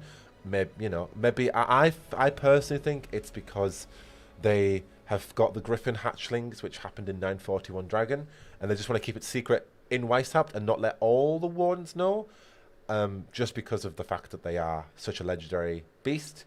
But that's, who knows? It could be anything, really. Leaders could be in turmoil. Yeah. Intelligent Darkspawn could have attacked. We do know that something is going down that I won't spoil, but we do know something. Could also is- maybe yeah. be to do with the because I know that when Corypheus was kind of like messing with the calling, um I know that was his thing, but I'm also wondering if the Evaneris, hold on, sorry, if the Evaneris can't do something similar, Oh, in for the sure. sense that, Oh, for sure. yeah, so I'm thinking maybe Yeah. in kind of the build up, because Yeah. we know they don't know that the ritual's going to be disrupted, but they are clearly becoming enough of a problem that Solus decides he needs to do something different to basically reinforce their prison. Yeah. So I'm wondering if they aren't maybe gaining enough kind of sense of consciousness if they didn't always have it, and now it's just that their reach is getting better. For sure. That they may be feeling like, oh, something is going on, whether it be with the Darkspawn or something. I don't know, because I feel like if you call everyone, that seems like you're preparing for something, or something has yeah. already gone down, and you're like trying to throw bodies at it to try and fix it, or at least slow It's it true. down. Yeah. It does say called available wardens, so not everybody, but everybody available. But still, that could be that's still quite deep. this also says it's 5 years past, I'm assuming, the events of Inquisition, because there was a line about something going down. I don't know which page it was, but they talked about how it was 5 years past. I think they mentioned rifts or things. I think it was one of the, no, Verschel. Verschel? Oh yeah, Vishal. He talked. I don't know. We all three of us have been saying his name differently. What did Vishal say? He mentioned about 5 years ago, or was he talking about? Oh, see, I'm getting mixed up. He said He could have something been talking the about. summer. The man held out a hand. Or was he talking about the blight that was 10 years ago? But that didn't happen in the No, Anderfells. That because happened. he said the Darkspawn were in his father's days, so he was speaking about that as if it was quite a ways back. I think. But I thought they also mentioned a 5-year thing. 5 Yeah. years, I thought. Oh wait, now I'm. Okay, either we're just really lacking in comprehension skills, or the horror of Hallmark strikes again, and they've messed up some continuity stuff. 5 years. Let's have a look.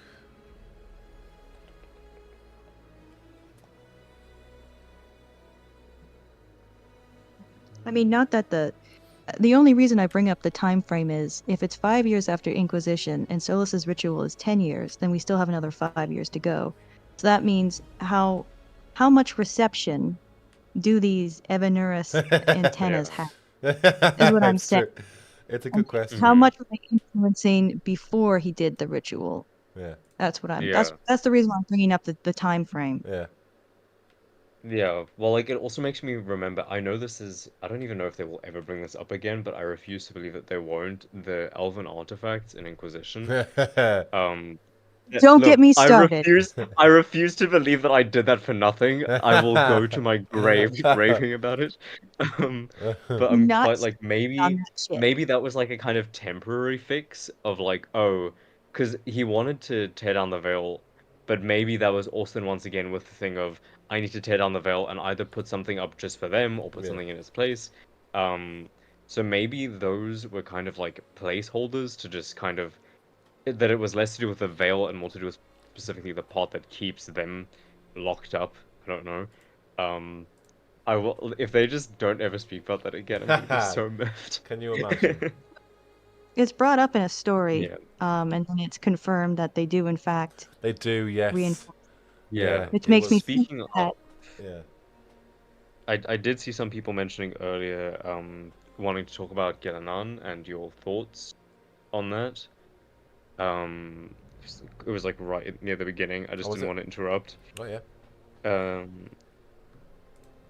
But yeah, what do you guys think about the Evanurus that we've seen that we're gonna go up against? Also, probably spoiler warnings.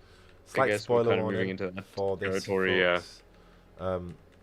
I'm personally putting our really tinfoil excited. hat on. Yeah, I mean, actually Yeah. physically put it on. Also, everybody noted my slightly slanted tapestry thing at the back. I try so many times to unslant it, and it just always just slants. I will try and unslant it in a minute, but I kind of just... Sometimes you need a good slant. Yeah, it's true. There are some people who I It's know worth would it. absolutely piss off, but I'm like eh.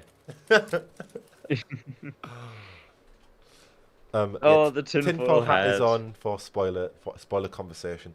I love the fact that we've got Gillinan, especially as Yeah. the goddess of who created giants, monsters, and beasts. Villainous kitty, fix it. Okay, okay. 1 minute, put the headphones up and fix it. I've been told. I'll let you guys talk about Gillinan while I fix this. Okay, so Moonlight, while he's gone. Villainous kitty, you can guide me. While he's gone, what do you want to say to the people? Oh, okay, I see. This is what we're doing. you have a moment. Actually, I mean, if I had a tinfoil hat, I'm wearing it in spirit. If we go back to the artifacts, let me fucking tell you about the artifacts. Mm-hmm. Tell me, Moonlight. Oh, I'm gonna get into it because it makes me so mad and I get so heated. I spent 7 years writing a fan fiction that involved those stupid ass artifacts, okay? And how they brought the downfall of Thetis, all right? That stupid little side quest for Solus's approval. And then I find out, no, they actually do stabilize the veil. Yeah. I'm very upset. I had this whole theory planned.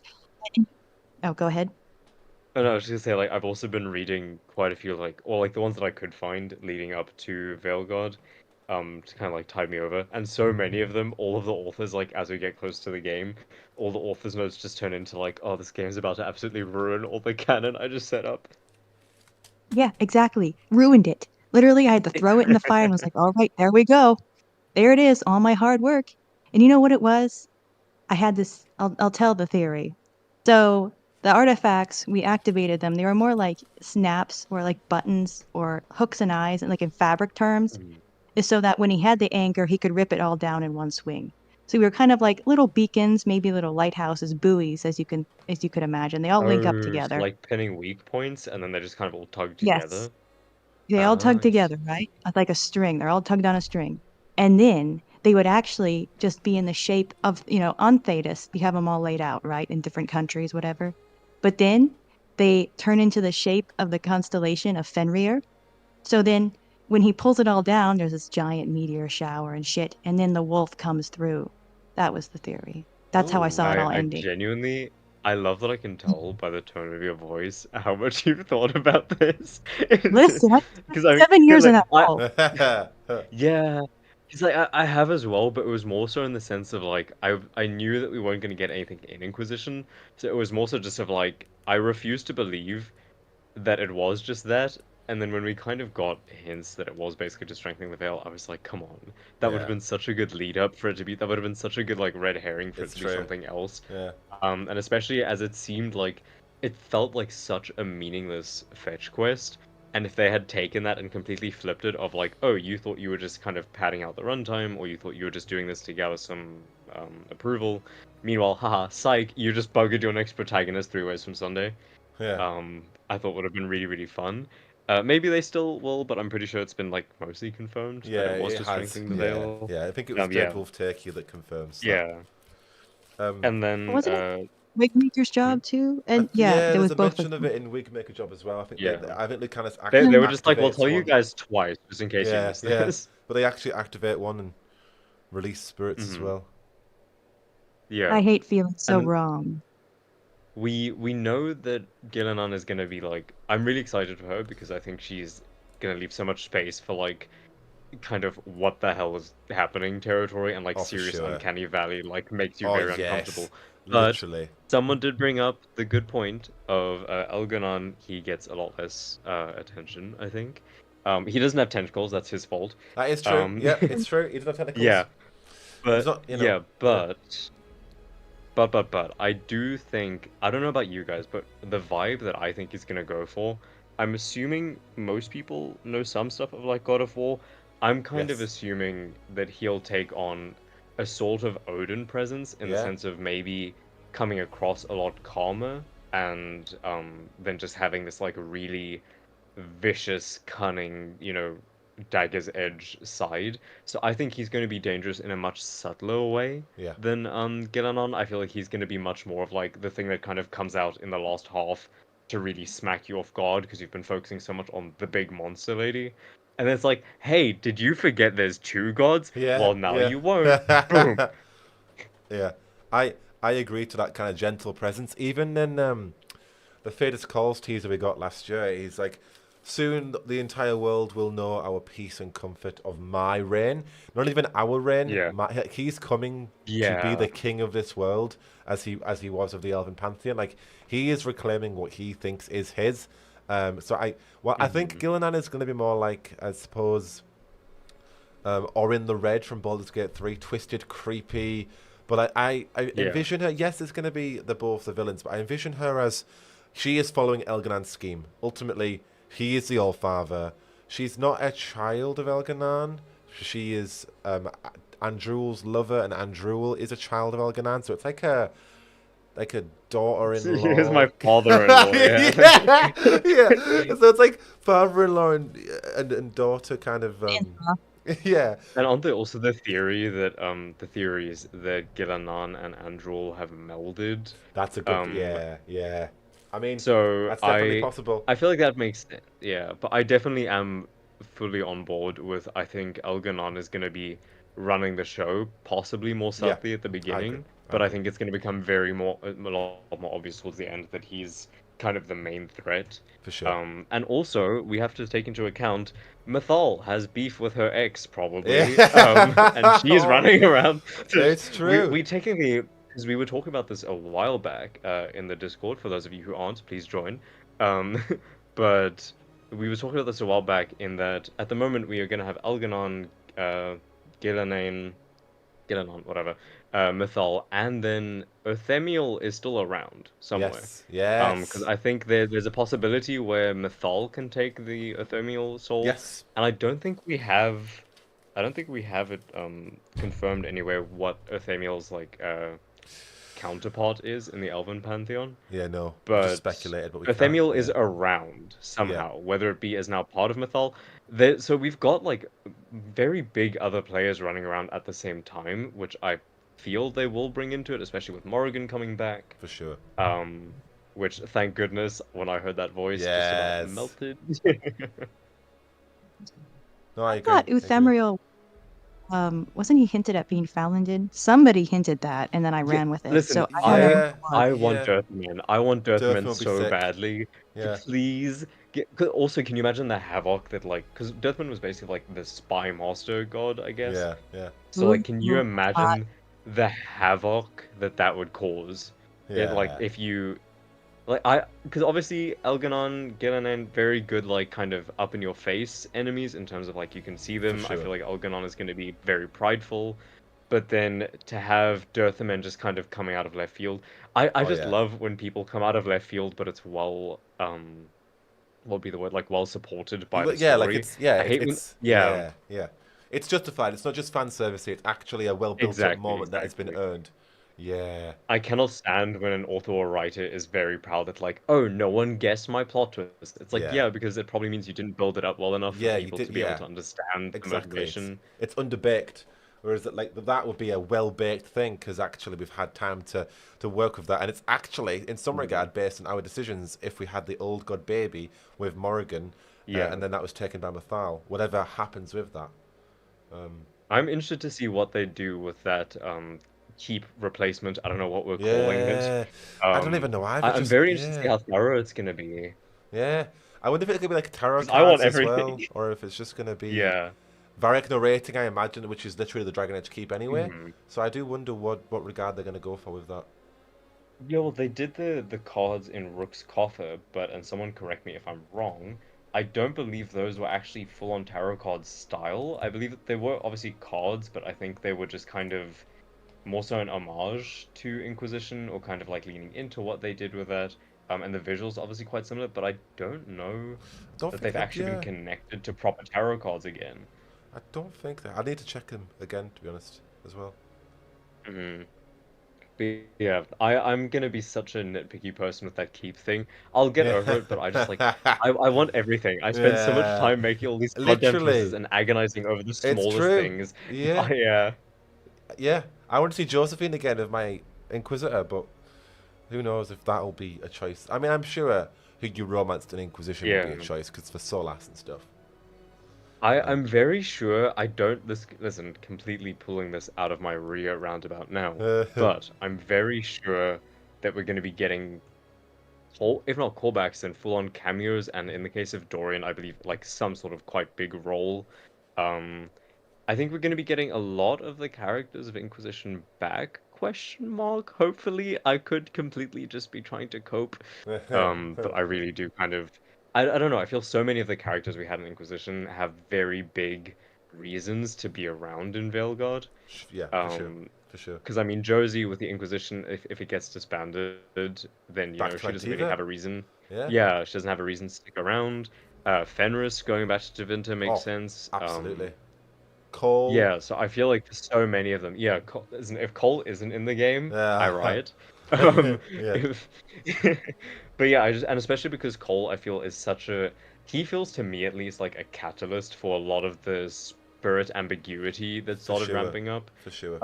He was one of the first ones where because obviously there was Anders and Justice Yeah. slash Vengeance, whatever we've got going on there.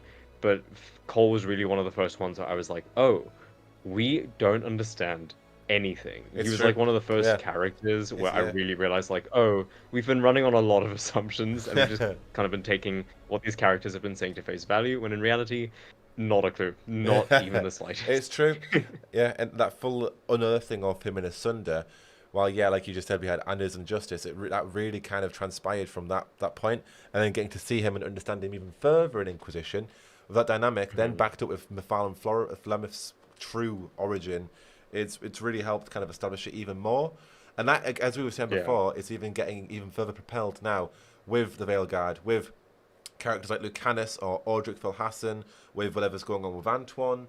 Um, you know, with Warden Lawrence, there are so many characters now that are taking that initial spirit direction of Justice and Anders to then Cole to now Audric, who has 2, to whatever else is going on with Lucanus if he's just, I don't know, actually coming from the dead. Who knows what the hell's going on there? It looks sick though.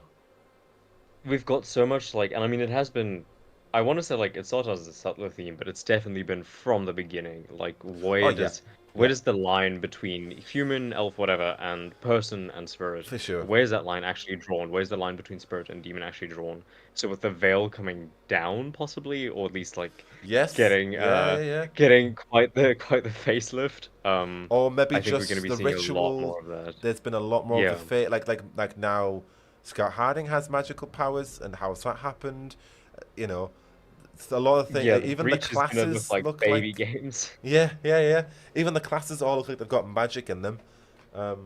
It's definitely interesting in terms of the realm of the Fade having a deeper impact onto Thedas, and that's definitely going to attract more spirits into the world as well. So yeah, very interesting. Yeah, I also saw Waxy Elephant saying, but I thought Spirit Call vanished back into the Fade finally. Yeah, so I think that at least for me, the idea with that is that even when they say that he vanishes back into the Fade, it is kind of with the intent of like he's still a spirit of compassion and still around. And if anything, he's now kind of able to or aware of how to come through to the physical world without losing that part of himself. Yeah. So I don't feel like that writes him out of coming back. I also, just to preface, I am very, very biased to get this character back. I am not being, We just want objective him. in the slightest. It's true. Oh yes, absolutely. Most of the characters, most of the ones where I come with like these really hard-hitting, like, oh, here's why it makes sense. It's just me spending many hours being like, how can I make it make sense? How can we make Cole make sense in the Veilguard? Yeah. And he got on Solas. Solas is alone in the Fade. What if Cole's there to support him? Yeah. That'd be lovely. What are your feelings on Solus? Also chat to you guys, because I'm seeing generally 2 camps that have subdivisions, but it is either my husband, I will save him and or join him, and I want to make an omelet. We've got 2 camps. Emily, what do you think? Where do you kind of fall? She said BRB. I don't know if she's my thoughts on Solas are I absolutely adore him. And I will be importing my Solar Villain save into Veilguard. I'll be choosing those options based on my Solar Villain. No, there are a few things I don't like about him. I adore everything about him. His demeanor, this wise attitude he has, and just the romance arc itself is so innocent, so sweet. Yet that deep dark secret of it all, the fact that he's trying so hard to show her physically that he is what he says he is, but Lavelle just doesn't understand. It's just so beautifully done. It's like, if only she knew, it would have changed everything. But because it didn't, in that glimmer, he was able to leave and actually continue with his plan. But he could have stopped if she only knew. But because she didn't, that for him kind of reminded him that actually he can get it. She doesn't know about him. She doesn't know. And that is like a reminder of the current situation of the elves as opposed to what they used to be, how they used to be. And so that reminding him of like, actually I can continue my scheme and continue at this point. Yeah. This is like the crossroads of, she doesn't know who I am. I've shown who I am. I can leave. It's just so beautifully done. And seeing him now getting angry, getting mad, and fully going on with his scheme, I actually kind of like it. I really want to see how far he can go. 100%. Yeah, no, exactly. It's yes, like Emily. if I were in Inquisition, if you like threw me in there, Dorian is my guy, right? Yeah. But for the lore, for the like pure bloody juicy gossip of it, Solar Veil and that entire thing, I think Solus, as much as he does have traits where like if I had to meet someone like that in real life, I would want to give them a lobotomy with a pencil.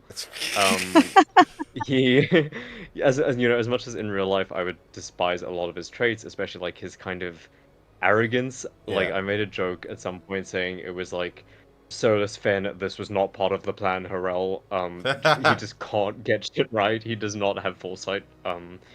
But as much as he has those issues, genuinely I think one of the best characters we have gotten in media in I Yes, want to say a very, very long time. I One of the agree. most thought. I'm a very big proprietor of just because you don't like a character doesn't mean they're not well written. If anything, you not liking them can be a A good reason why. what's the word? Yeah, it can be a very good indicator of just how well written they are. And he is absolutely one of those characters. I'm so interested to see what he does, especially with a solo event playthrough. Emily, please drop your Solus knowledge. I have read, and not all of them. I've been busy, but I've read some of Emily's fanfics. Everyone and the Solus angst is so real. Please give us some of your Solus insights. I think you're probably the leading Solus person here at the moment. Wow, that's a big compliment and a big mantle to take up. I definitely am not. Well, Really, listen, you've got the Josie Stan and the Dorian guy here, so you are amongst our company. You are upon a pedestal, my darling. Now, what have you got to tell oh us? goodness. Well, I don't know. I've said a lot. And unfortunately, the tea house is subject to my ramblings. I seem to Oh, live in the I fixer. absolutely adore it. We all love it. She's telling lies and falsehoods. I have it with my morning coffee every morning. Oh God. So I don't know where to start. I see him a little bit differently. I push him a little farther. Yeah. There's a line he says to Vivian. Well, Vivian says to him, "Do you enjoy seeing yourself as a villain?" And he says, "Not any more than any other man who likes to see what he can do when pushed." He said, I'm paraphrasing. And so then, based on that line, I was like, okay, well, let's push you. Let's see Yeah. what happens. Go Oh, on. And oh, so, so you're in the camp of like instead of I can fix him, it's like I could make him worse. yes, I want him. I want Dark Solus. I want him to become, because Yes. it's the thing. When Hmm. it's one thing to have Elgernon be bad. Okay, Yeah. great. He starts off that way. Great, fine. We're expecting that. Yeah. But it feels much, much worse when someone you knew who was a friend or a lover who you saw the good in, and that good becomes submerged in the darkness they've invited. It's just Ooh. Inquisition, but like the remix. He's like, "Hi, you thought I was your friend again?" Psych. Um, that being said, Emily, I would like to pose to you a theory, a thought, if you would. Hit me. What do we think of Solus taking Elganon's place as the kind of patriarch of the Evanurus, and instead of trapping them away, kind of bending them under his wool? Let me sit down for this. So, one of two ways. If I'm Yeah. to listen, I had to get into his head for 7 years. There's no other way to write him. He's too difficult. Yeah. So that's just thank you, Trick Oh, Weeks. I Yeah. mean, there's such a good joke in there, but I'm not gonna make it. It's fine. It's fine. anyway, um, you don't know what you're alluding to. Thank One or two things. I know he says, or Cole says, that Solus never wanted to give orders. He only wanted to give Exactly. wisdom. Yeah. Yeah. So he never wanted to be in that a general because he became a general and then whatever. I had this headcanon that I've written before where I imagine that the Evanurus would have these large scale chess matches, but it would be more like a gladiator situation Right. where it would be like in a huge, like not dome, stadium, but they have checked tiles that they're all standing on, the slaves. And well, this is going to give me my dark thoughts away. Geez, guys, really, I'm okay. I'll go ahead. Anyway, so instead of, you have the knights, you have the chess pieces, you have the kings, the queens, they all had like weapons, and it would literally just be like they're carving themselves up. It's deleterious entertainment. you. And that Solus rose from that to become what he was. Like he was in there in the trenches fighting too. I imagine he wasn't always using magic. Um, anyway, so he wanted to give wisdom, not orders. I don't see him becoming an all like the head of everything because that goes against what he Mhm. was. But at the same time, if that is the only way Yeah. to make sure that the Evanurus Yeah. never harm anyone again, then I feel like Yeah. he would For See, go sure. to that that's what position. I would counter as well, because I think was it City Cat earlier said something along, I can't find the exact message now, but it was something, yeah, here. So he would never accept to lead in Algernon's place, he doesn't want to lead. Yeah. But I think that as much as he doesn't want to lead, we have kind of seen him, especially like as each one of his plans have failed, become a bit more desperate and a bit more willing For to sure. kind of throw more people under the bus to destroy more. Um, So I really, as much as I completely agree, that is very much what he's against, as far as we can tell. We've also seen so many themes of things kind of slipping into what they never wanted to be. So Yep. like even in Hunger, pulling it back to tonight's story, we had it go from, you want to be a hero, you're gonna end up killing and feasting on everyone that you love, or everyone that you care about, everyone you want to save, all the valor, all the glory. It's not going to be enough for you. It will never be enough. Yeah. Um, and Solus, this isn't confirmed by the way, I don't think, but my theory is that he was a spirit of wisdom or some such, and then got summoned by Mythal or bound by Mythal, to be her general soldier, something of the sort. Um, and I then think that for him to go from that to kind of then slowly have bits of that chipped off into something worse. I Yep. don't know. My Llewellyn wants to beat the shit out of him first and then smooch him. Um, I That's a do. I common theme am as like well. That kind is a of. common theme as well. Yeah, I'm kind of on the redeem path. I will probably do a playthrough where I push him, like Emily said, because Emily makes it sound too delicious to not do it. Um, Seems bad. but I want that. yeah, but in my heart, it's like I want Llewellyn to just be like, okay, I have fought dragons. You're about to get your ass whooped. Um, Hell yeah. I like seriously, my Llewellyn is gonna come in there with like a folded lawn chair and beat him so hard he's gonna remember why we need spirits of mercy in the first place. Him and his persona both. Um, but really, the idea of him going super dark, I'm very excited to see how dark they can possibly take this, especially Oh, with for what we've seen sure. in Tevinter For Nights. sure. Definitely. Definitely. And even the Dread Wolf and everything that that alludes to.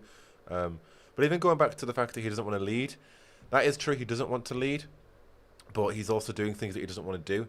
Like he did lead a rebellion in the first place.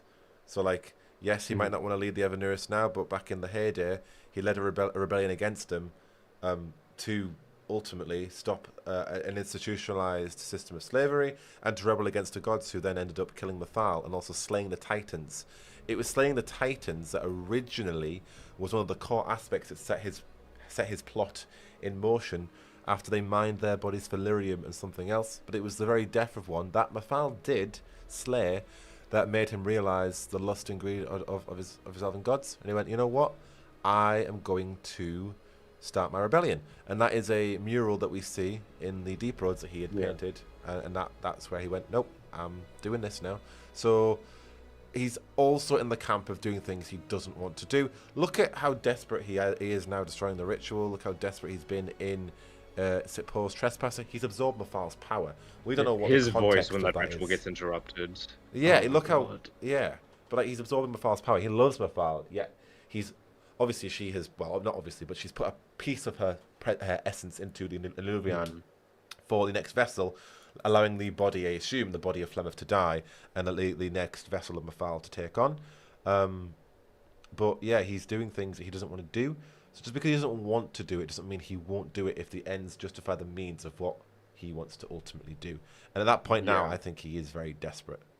And we'll see how desperate As- he goes in the Veilguard, if he's going to eat raw red lyrium to become blighted, because he's in the. I assume he's in the Black City. Black City's blighted, full of blight, taint, red lyrium. Is he literally going to blight himself in the process of getting what he wants? We'll find out. Who knows? Knowing BioWare, probably it's Well, gonna be I like think a. it'll be one Oh, by outcome. the way. Yeah, yeah. Well, the red, Yeah, the Dread Wolf has red teeth and blue it eyes, does. Yeah. both like red, like regular and red lyrium. What's the deal with that? Yeah. I What think to is some the deal extent with it's that? going to come down to these Evaniers have these tactics. They obviously do not care about the people in the world. They don't care about anything that's going on. All they want is their power back and kind of their version of the world back, I guess. Um, and I think at some point it's going to be a thing of how far or how dark are you willing to go to match their power to For keep it sure, an even fight or keep it a possible fight? for sure. Because I mean, if you stay good completely against an enemy like that, I feel like to some extent you're kind of bound to lose. You have to kind of morally give way at some spots just to win. For sure, for sure. It's like John Epler recently said that Dragon Age ultimately is about people who think they're doing the right thing. Ultimately, they think that they're doing the right thing in their own way, and they perceive it as right. And that is why Dragon Age Yeah. people can relate to it in so many different aspects, because everybody in their own way perceives himself in most scenarios as doing the right thing with their own right justifications of what they do. And that's why characters like Solas are so compelling, because fundamentally you can understand his aim and what he wants to do, his plan to restore the Elven Empire, which is a time of miraculous magic. It sounds like a good thing. However, his means of accomplishing that goal of destroying Thedas, destroying the Veil, is not a good thing. But it's those motivations, those relatable actions. Obviously, you can't relate to. Well, can we relate to wanting Well, to hopefully destroy? not. Yeah. But In chat, have you guys done genocide? so But I love how Llewellyn can make him waver as well. I think that is that was one of the things where, like, I wouldn't say I'm in love with Solus. I'm too in love with hair for that. But I it was one of the moments where like when you I don't know, you can kind of almost feel that his relationship with Llewellyn has made people too real to him, and has, you know, really kind of threatened that conviction of Mythal died. He's done so much to get to this point. He's desperate enough to basically not kill Mythal, but to weaken her again. yeah, it's true. Yeah. And to have that threatened by, you know, these emotions, and to basically be shown like, hey, this world is different, but it is alive in its own way. I just think, like, it's such a good story. That being said, if you guys had to pick one thing, and this is for the chat as well, when you think of Veilguard, the one thing that makes your brain go, I cannot wait to see this, I cannot wait to experience this. What is your, like, I know, I'm not here to make it easy for you, Jack. What is your shining gem? Can I just give you a list? Come on. Okay, let me think of one Oh thing. no, Mr. Professional YouTuber, you need to think, if you have, like, I don't know, if you've got all these little gorgeous nuggets in front of you, for both of you, what is your, this is my shining gem, this is the one thing that I just cannot wait to see and experience? It will be closure for Solas. And I mean by that, so just point blank closure for him with my Inquisitor. In regards to, my main canon is Jack Trelt of Trevelyan. I know, such an original name. But he was best friends with Solas. Wait, Jack what? Jack Trell. Jack, Oh. Trell. Jack Trell. Yeah, he was best friends of Solas, and he wants to redeem him in the end. But having that closure for him, but then having the closure for having, like, yeah, the conclusion and closure of Solas for a variety of different endings, being seeing my Inquisitor have a happy ending with him as friends, being able to redeem him. Then also I would love to see the endings of Soul Llewellyn. That is something that I am very, very, very, very passionate about, because Solas is my favorite Dragon Age character. He's based on my favorite character of all time in fiction, the 10th Doctor from Doctor Who. So it doesn't get any better than that from me. He got a nice happy ending with his romance option. This is BioWare, Jack. I know. No. But yeah, just having the conclusion to Solas's ending being for my Llewellyn, I'm so looking forward to seeing that. Then the fact that BioWare are doing it, we know that's happening, and the variety of ways seeing that go down is my golden nugget for sure. Yeah. And Emily, what's your big, yummy, juicy, cannot wait to sink my teeth into this? My answer is conflicted. Because you had asked me this a couple of months ago before we got the trailers and things, it would have been different. Oh yeah. Yeah. I mean, I see some of... What? Oh, how the turntables. Yes. The problem is I had going into, wow, how do I say this that doesn't sound a certain way? And I think the rest of the fandom kind of shares this, then again, maybe they're not as obsessed as I am. Maybe other people have a normal level of enjoyment. Yes, maybe, just maybe. They don't hyperfixate. I've been thinking about this game for, 10 years, like I think as most of us have. So we had a perception going in on, each of us had our own unique individualistic perception on how we thought it was going to go. And so originally, back in, the day, we weren't so sure we were getting a game. It was kind of in limbo for a while. So, eventually I wrote my own ending. I wrote my own closure. Yeah. And then when I saw the trailers, I sort of had like a midlife crisis, like, oh shit, this is not what I this is not what I envisioned at all. Oh my God, what am I gonna do? But so at the time, I had already written what I wanted. I already Yeah. wrote it. Yeah. So when the game came, it was kind of I was just sort of flabbergasted. Not the game. The game hasn't come yet, but just the trailers. But I mean, in a long-winded way of putting it, I want the same thing as Jack does. I do want closure mostly. Yeah. I mean, if I was realistically, that's what I want, and it's realistically what I think we're going to get. I say that with Yeah. quotation marks. Yeah, this game Um, does feel like it's kind of the ribbon that's going to tie up a lot of loose strings, or at least it's like yeah, bringing a lot of what we've had built up into the fold. I do. I would like closure, not just with solos, but with other theories too. I just some more. Yeah. I have a lot Yeah. of needs, and they need to be sated. Yeah, So Yes. I Yes. think that's the big fear with a game like this as well, because I remember Yeah. It's true. when I first Flipping heck. played Dragon Age, it was Inquisition. I did not know it was part of a series. I just thought it was this one random game called Dragon Age Inquisition. I had no idea it was part of anything else. And then kind of realized like, oh, whoops, whole world. Let me backtrack. And I think the thing with a game like this is, first of all, no one is. It's never going to be the case where every single person is happy on every single thing. That being said, I feel like especially something so long in the making, with so many possible conclusions and so many loose threads, that we have had so many grudges and loose threads left over from Inquisition. Like I've had beef with Solus for like almost half my life.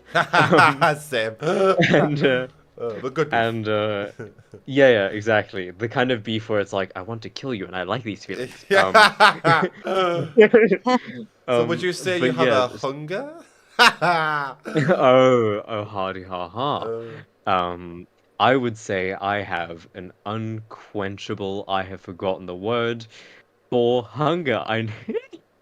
What was it? See, this is what I get for trying to speak in English this late at night when it's not my first language. But yeah, I've definitely got a hunger to be sated with it, and I think to a degree I completely understand what Emily felt with the like getting the trailers and stuff. I yeah, was almost kind of nervous about it because it was like, oh shit, it's actually yeah, happening. for And sure. while this Oh, I could had be anxiety. really good, yeah, while it could be really good, it could also be really bad. And especially like with EA and what we've been hearing oh yeah, bloody when there hell. was the live Yeah, service stuff, I was like, God, what are yeah, they gonna do? for Because sure. it happens so often in media that we love, I feel, where we get, X amount of seasons, games, whatever, that we really love, entries into the series, and then there's always like one where it starts being like, okay, you're overstaying your welcome a bit, this doesn't feel right, and then it just kind of becomes like someone marionetting a corpse of what you used to love. Sorry, Manfred, not you.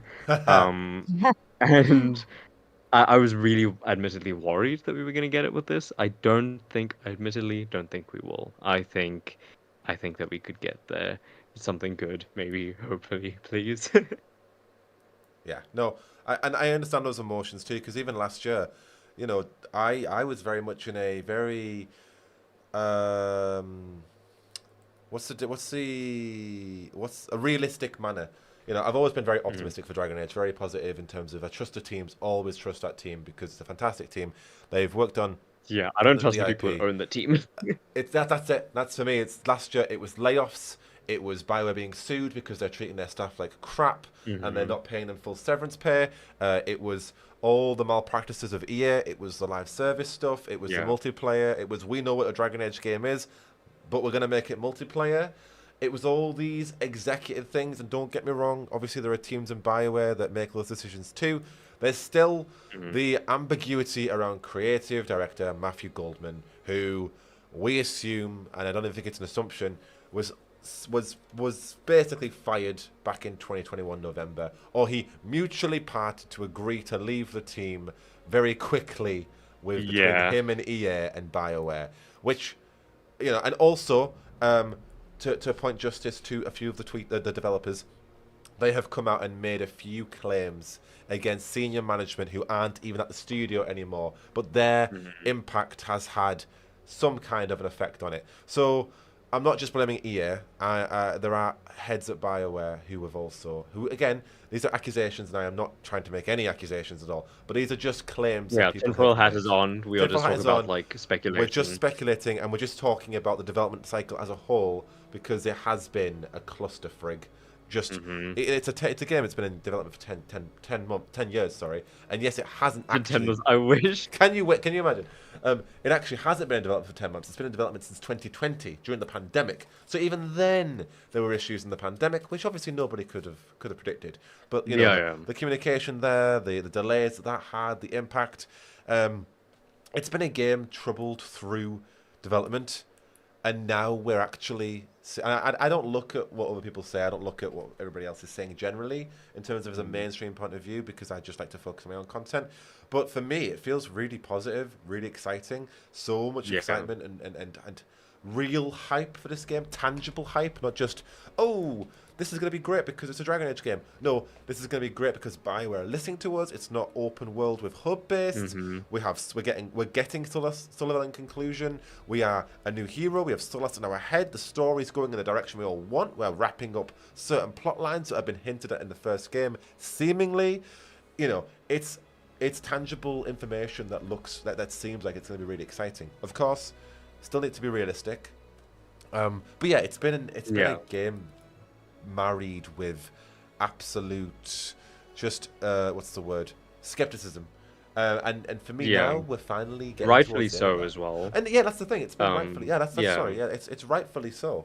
You know. No. I just thought I'd put that in there in case someone misinterpreted. But yeah, absolutely. And I think the thing is as well, I remember in the layoffs when I saw that Mary Kirby, when I saw that she had been laid off, I think that was one of the moments, like throughout the entire thing, throughout everything, the live service, whatever, that was one of the moments where I was like, oh God, what are we about to get? Like, what is happening here? Even David Gale had that reaction too. Yeah. And it genuinely, like, I do wonder for the series going forward. Not that the writers that are left are not incredibly capable, as we've also seen through Tevinter Nights. But it just, you know, she was such a cornerstone and did create one of the characters that is, literally, I kind of want to say, part of the soul of Dragon Age. Varric, and I'm she's very also interested created in Lucanus, seeing... everybody, like I would say, arguably one of the most anticipated characters as a new cast is Lucanus, and that was, I believe, Mary Kirby's work. You won't even be able to celebrate I think it was, that in the office. Anyway, continue. Which it was just terrifying seeing. Well, it was like really scary seeing that. And then with all the turmoil we've had, but I do then want to, like, as we said, we're like moving into the positive now. I genuinely have gotten the personal impression that the devs have been listening to us. There have been so many things that they've said that I've seen, you know, while I haven't been actively speaking in the fandom until now. I've been lurking, I've been around, I've been watching all of you as you sleep. There's it is really like I've seen them address things that the fandom has been talking about for years, and it feels incredible having them acknowledge that, because it's just like, okay, also like them making it Steam native, no EA app needed for PC players. Literally, that was one of the things where I was like, oh, thank God. I don't know who at BioWare had to drag the EA people aside and be like, this is a horrible idea. But I'm happy that it happened. Yeah, it really does feel like it feels like it was made for us, which I think is what I was scared of. I was scared EA that this was going to be a for-profit game, or like for hype, and not for us, the players who care about it. Honestly, spot on. It does seem like it's been made for hardcore fans. It'll be done justice. It honestly does. It's not just a multiplayer live service anthem as Dragon Age game. Yeah, it's not just like, oh, hype will get you guys to buy it the first time and then not do anything with it. Oh, don't worry, Solas is still the villain. You just got to fight him with your friends. Yeah, it'd be cool. Like... Oh, I was so miffed with the name change when they did it. Like now, I still refuse to call it the Veilguard. I call it Dragon Age Veilguard. But I remember I was so miffed when they changed from Dreadwolf, because I was like, I've got attached to this. It's my child. But then, because I feel like we should, you know, keep this, now that we're coming into it, keep it very positive. One thing that I really love that's been happening is I've pre-ordered the game. I hope everyone who's wanted to has been able to as well. And, you know, got some of the extra goodies.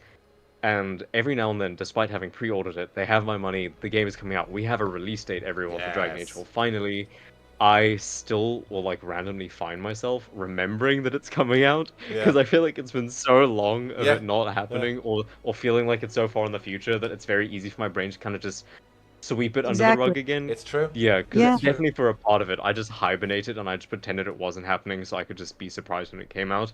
And now I'll be like folding the laundry and I'm like, oh my god, we're getting Dragon Age It's 4. true. It's real. What is Yeah, happening? it's real. Yeah. It's actually coming out, and it's And coming out in 2 months.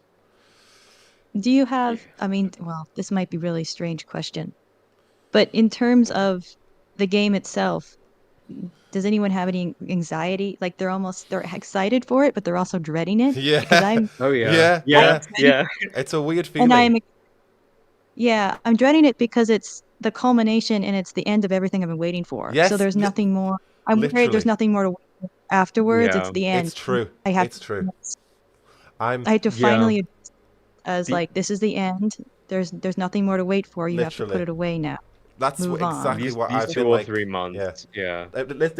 This week in particular. Sorry, since last week, I've been feeling like that anyway because of seeing Taylor Swift, and that was a 13-month wait of. I'm finally seeing her. I cannot Oh wait. yeah.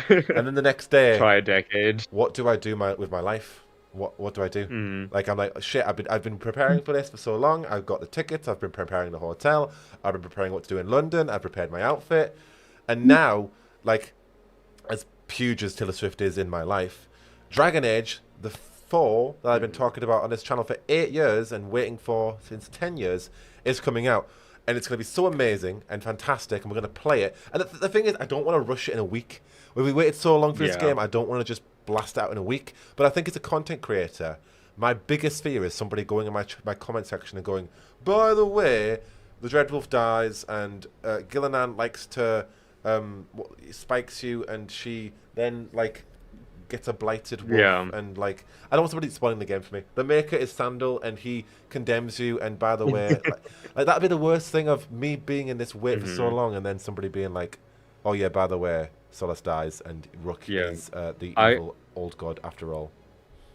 I feel like that's part of why I'm in the camp of like kind of Hide. avoiding everything. Like Run. it started quite Yeah. it started quite early on, but I'm like kind of like I don't like tidbits here and there. I'm not gonna be able to avoid it, especially like being now active in the community. Yeah. But there's just I feel like it's so, especially on things like Twitter, it Yeah. is so easy to just It be is. scrolling and you just see one line that is like a massive spoiler. I It's feel true. like it's so easy It's for that true. to happen. It's true. And yeah, but as someone said as well, these 2 months, these 3 months, genuinely feel longer than the entire decade wait. I like Oh my it. God, yeah. These days are absolutely dragging by. But also Like we it did get physically hurts. what it does absolutely. But we stretched Emily. We did stretch out Inquisition for a decade at least. We did. And knowing That's- how Delulu we all are, we probably could have stretched it out more if given the chance. So I definitely get that sense of, oh, this might be the final installment, at least for this story, this character. Like, I think the world still has a lot to offer, but at least for, like, this kind of journey that we've been on, this might kind of be the conclusion. I do want to say, though, I would rather, it's kind of bittersweet, but I would rather it end here and end well and get the send-off that it deserves and get, everything that it needs, because I feel like what would be worse would be it continuing, but not with the heart that it has always had for everyone. That would be worse. I would rather than be like, okay, here's the conclusion to this entire adventure, this like kind of build-on effect of heroes and characters and like family and friends and foes that you've built up.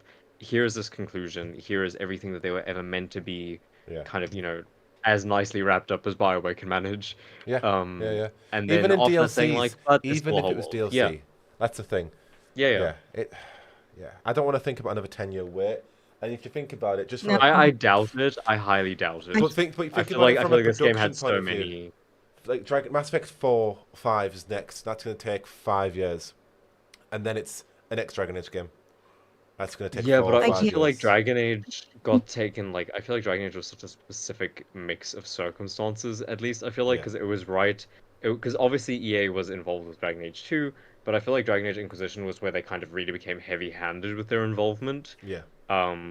So I feel like it was also then a phase of, them kind of starting to properly take over or put their hand in the pot.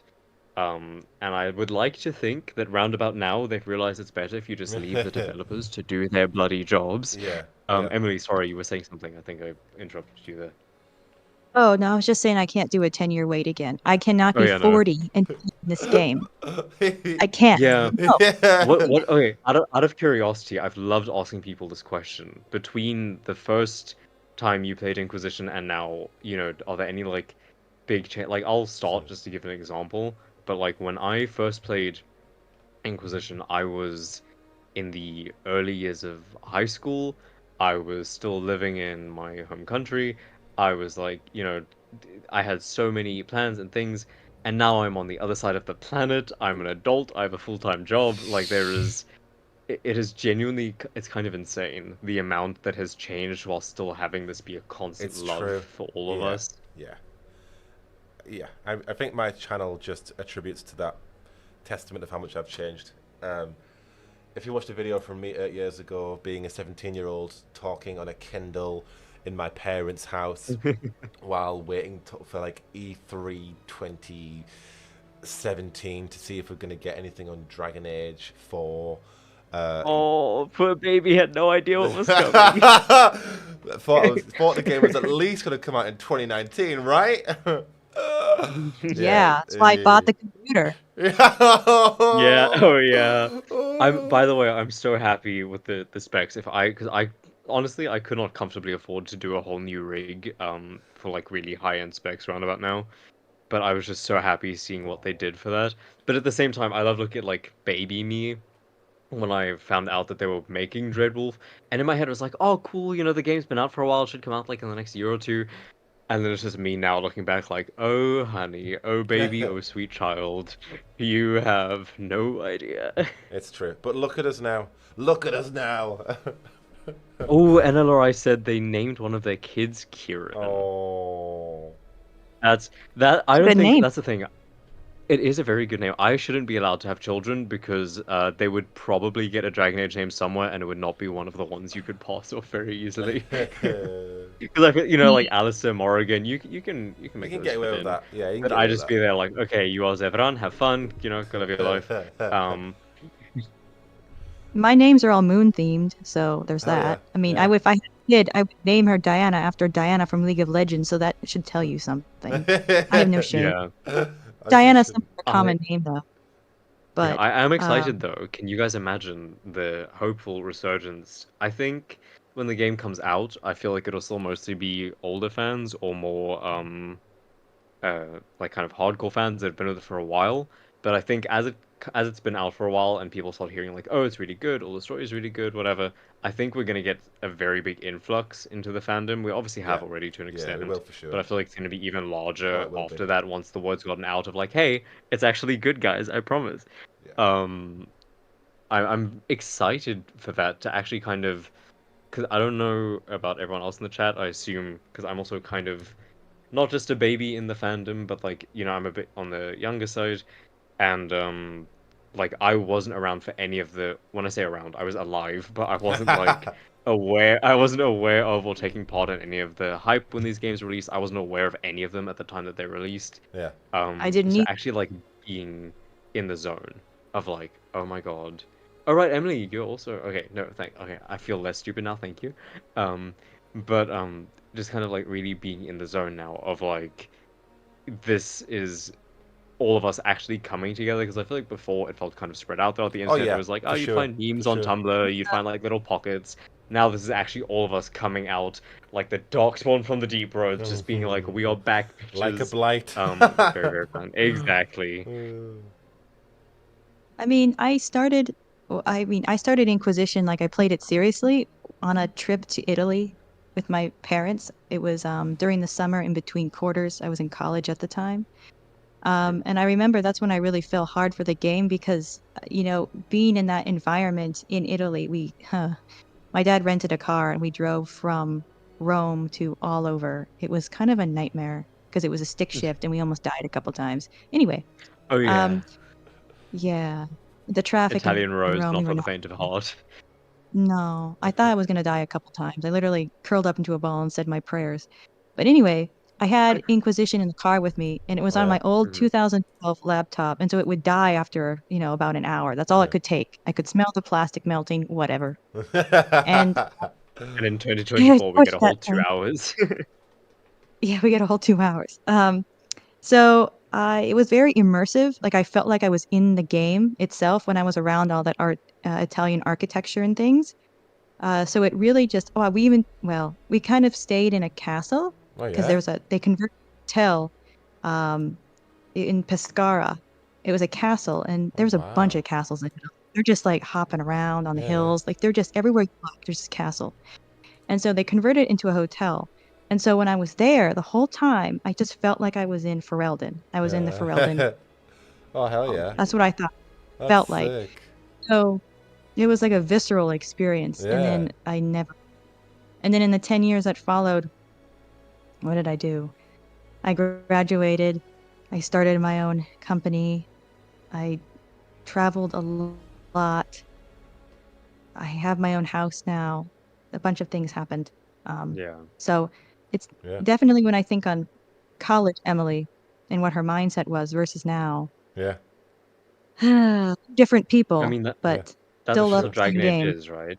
It's like, because what you said about being in Italy and feeling like you were in Ferelden, I think that really speaks to, Hmm. like, I think to an extent, Dragon Age brought magic back into my life. Mm. Because I remember as a kid, I was like really into fancy stuff and dragons, and then, I was kind of at a phase where it was like there was so much going on, it didn't feel like anything could be magical or whimsical anymore. Yeah, yeah, yeah. Um, and then Dragon Age just kind of storms onto the scene and is like, "Hey, you like dragons? I like dragons. You like swords? I like swords. Let's go fight."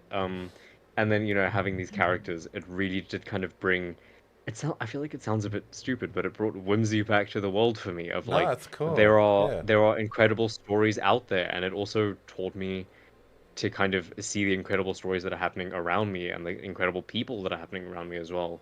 Um, yeah, It's the passion. It's the passion in it Yeah. that yeah, really, the evident passion that really brings you into it. Because, this game is cared for. It's cared for by yeah. the devs, by its It's creators. exactly. They And love it so it's true. much. And they feel like real characters because they are based on a lot of real life experiences that these devs literally put into themselves, and that's why we have such a Hmm. endearing relationship for so many different types of characters and the plot lines and everything because it's so authentically created.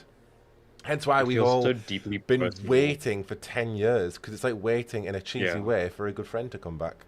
Not as cheap, but exactly. it's waiting to get back into that world that we've all endeared so much. Hence why although other games do come up, and Baldur's Gate 3 is a fantastic Hmm. Bioware-inspired game, there are few games that really, clearly, compared to considering our 10-year wait for us fans, compared to that experience. Yeah. Hence why we're I still mean, here waiting there's a for it. reason we waited around. Yeah.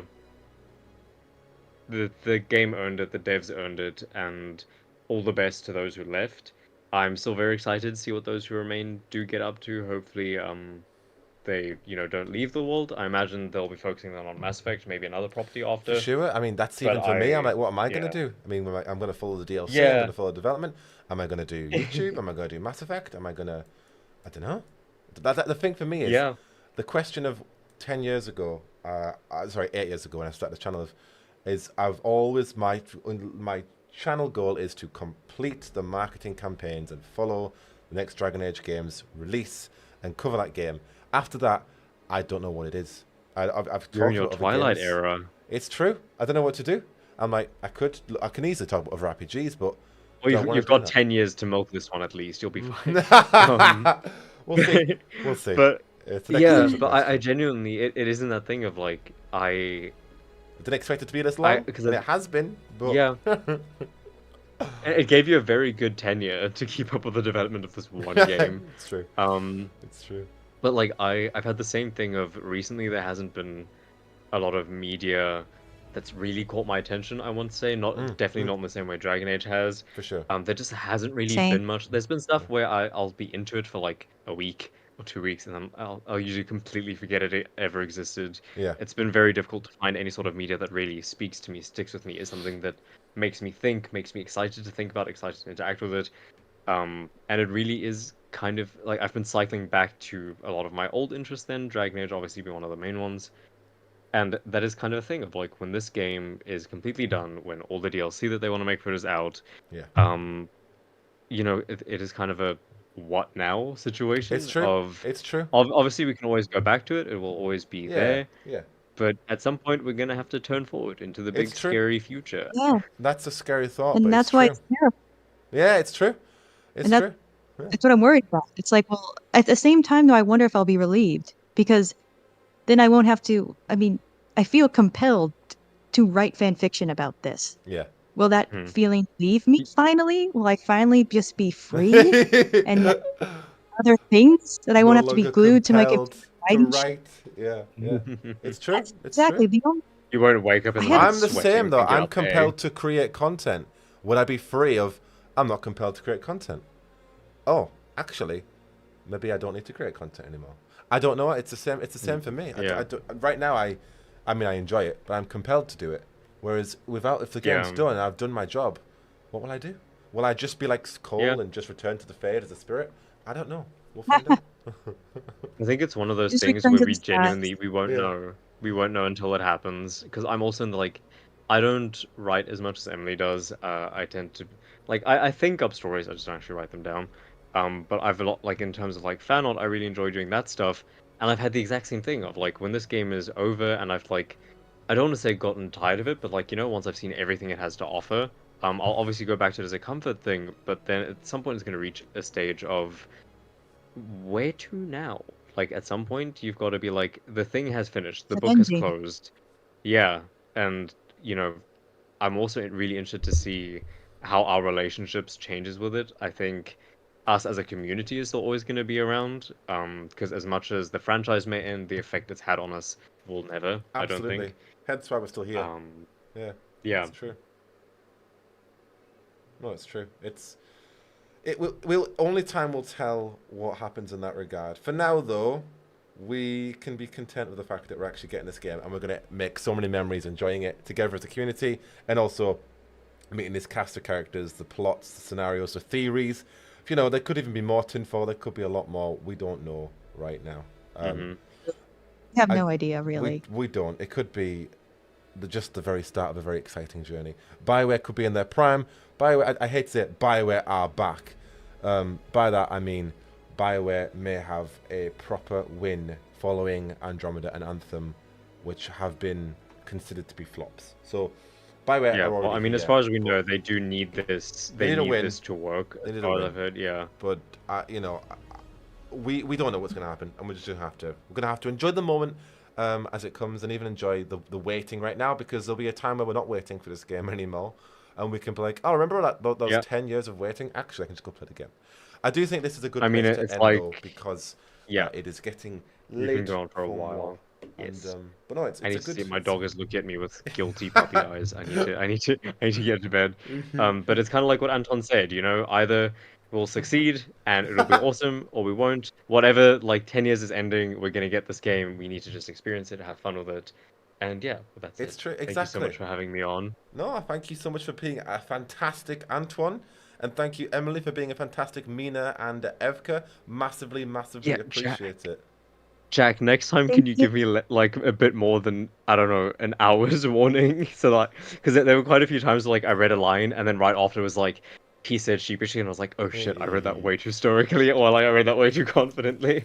I am trying not Good, to be it's as fine. spontaneous, but it worked. But no, I will give. I'm going to give everybody warning now for next week. But no. Yeah, so thank you for everyone's patience with my very last second attempted performance. Yeah. Everybody in the chat is saying that I will never escape.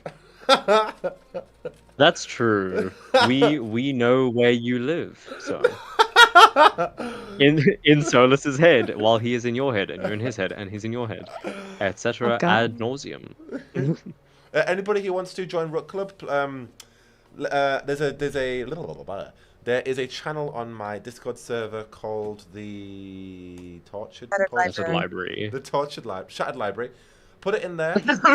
I'm gonna put in after this the characters for next week. Emily is gonna be Sidoni from Murder of Death Mages. Is it Murder of Death Mages? Murder by Death Mages, Murder I by think. Death Mages. We've got Cyros, an elven male, We've got Reinhardt, and we've got somebody called Valana, or something like that. Not Valana, something like that. If you want, I'm going to put the characters in a minute. Yeah, you can reply. I don't really want to do as first come, first served. Just, I don't know how to do it. If you want to do it, let me know. Let me know, and we'll work it out. But yes, thank you again, Emily. Thank you again, Aris. Massively, massively appreciate you all spending your time together and for joining us for Rook Club. Really, really appreciate to get to know more people in this community.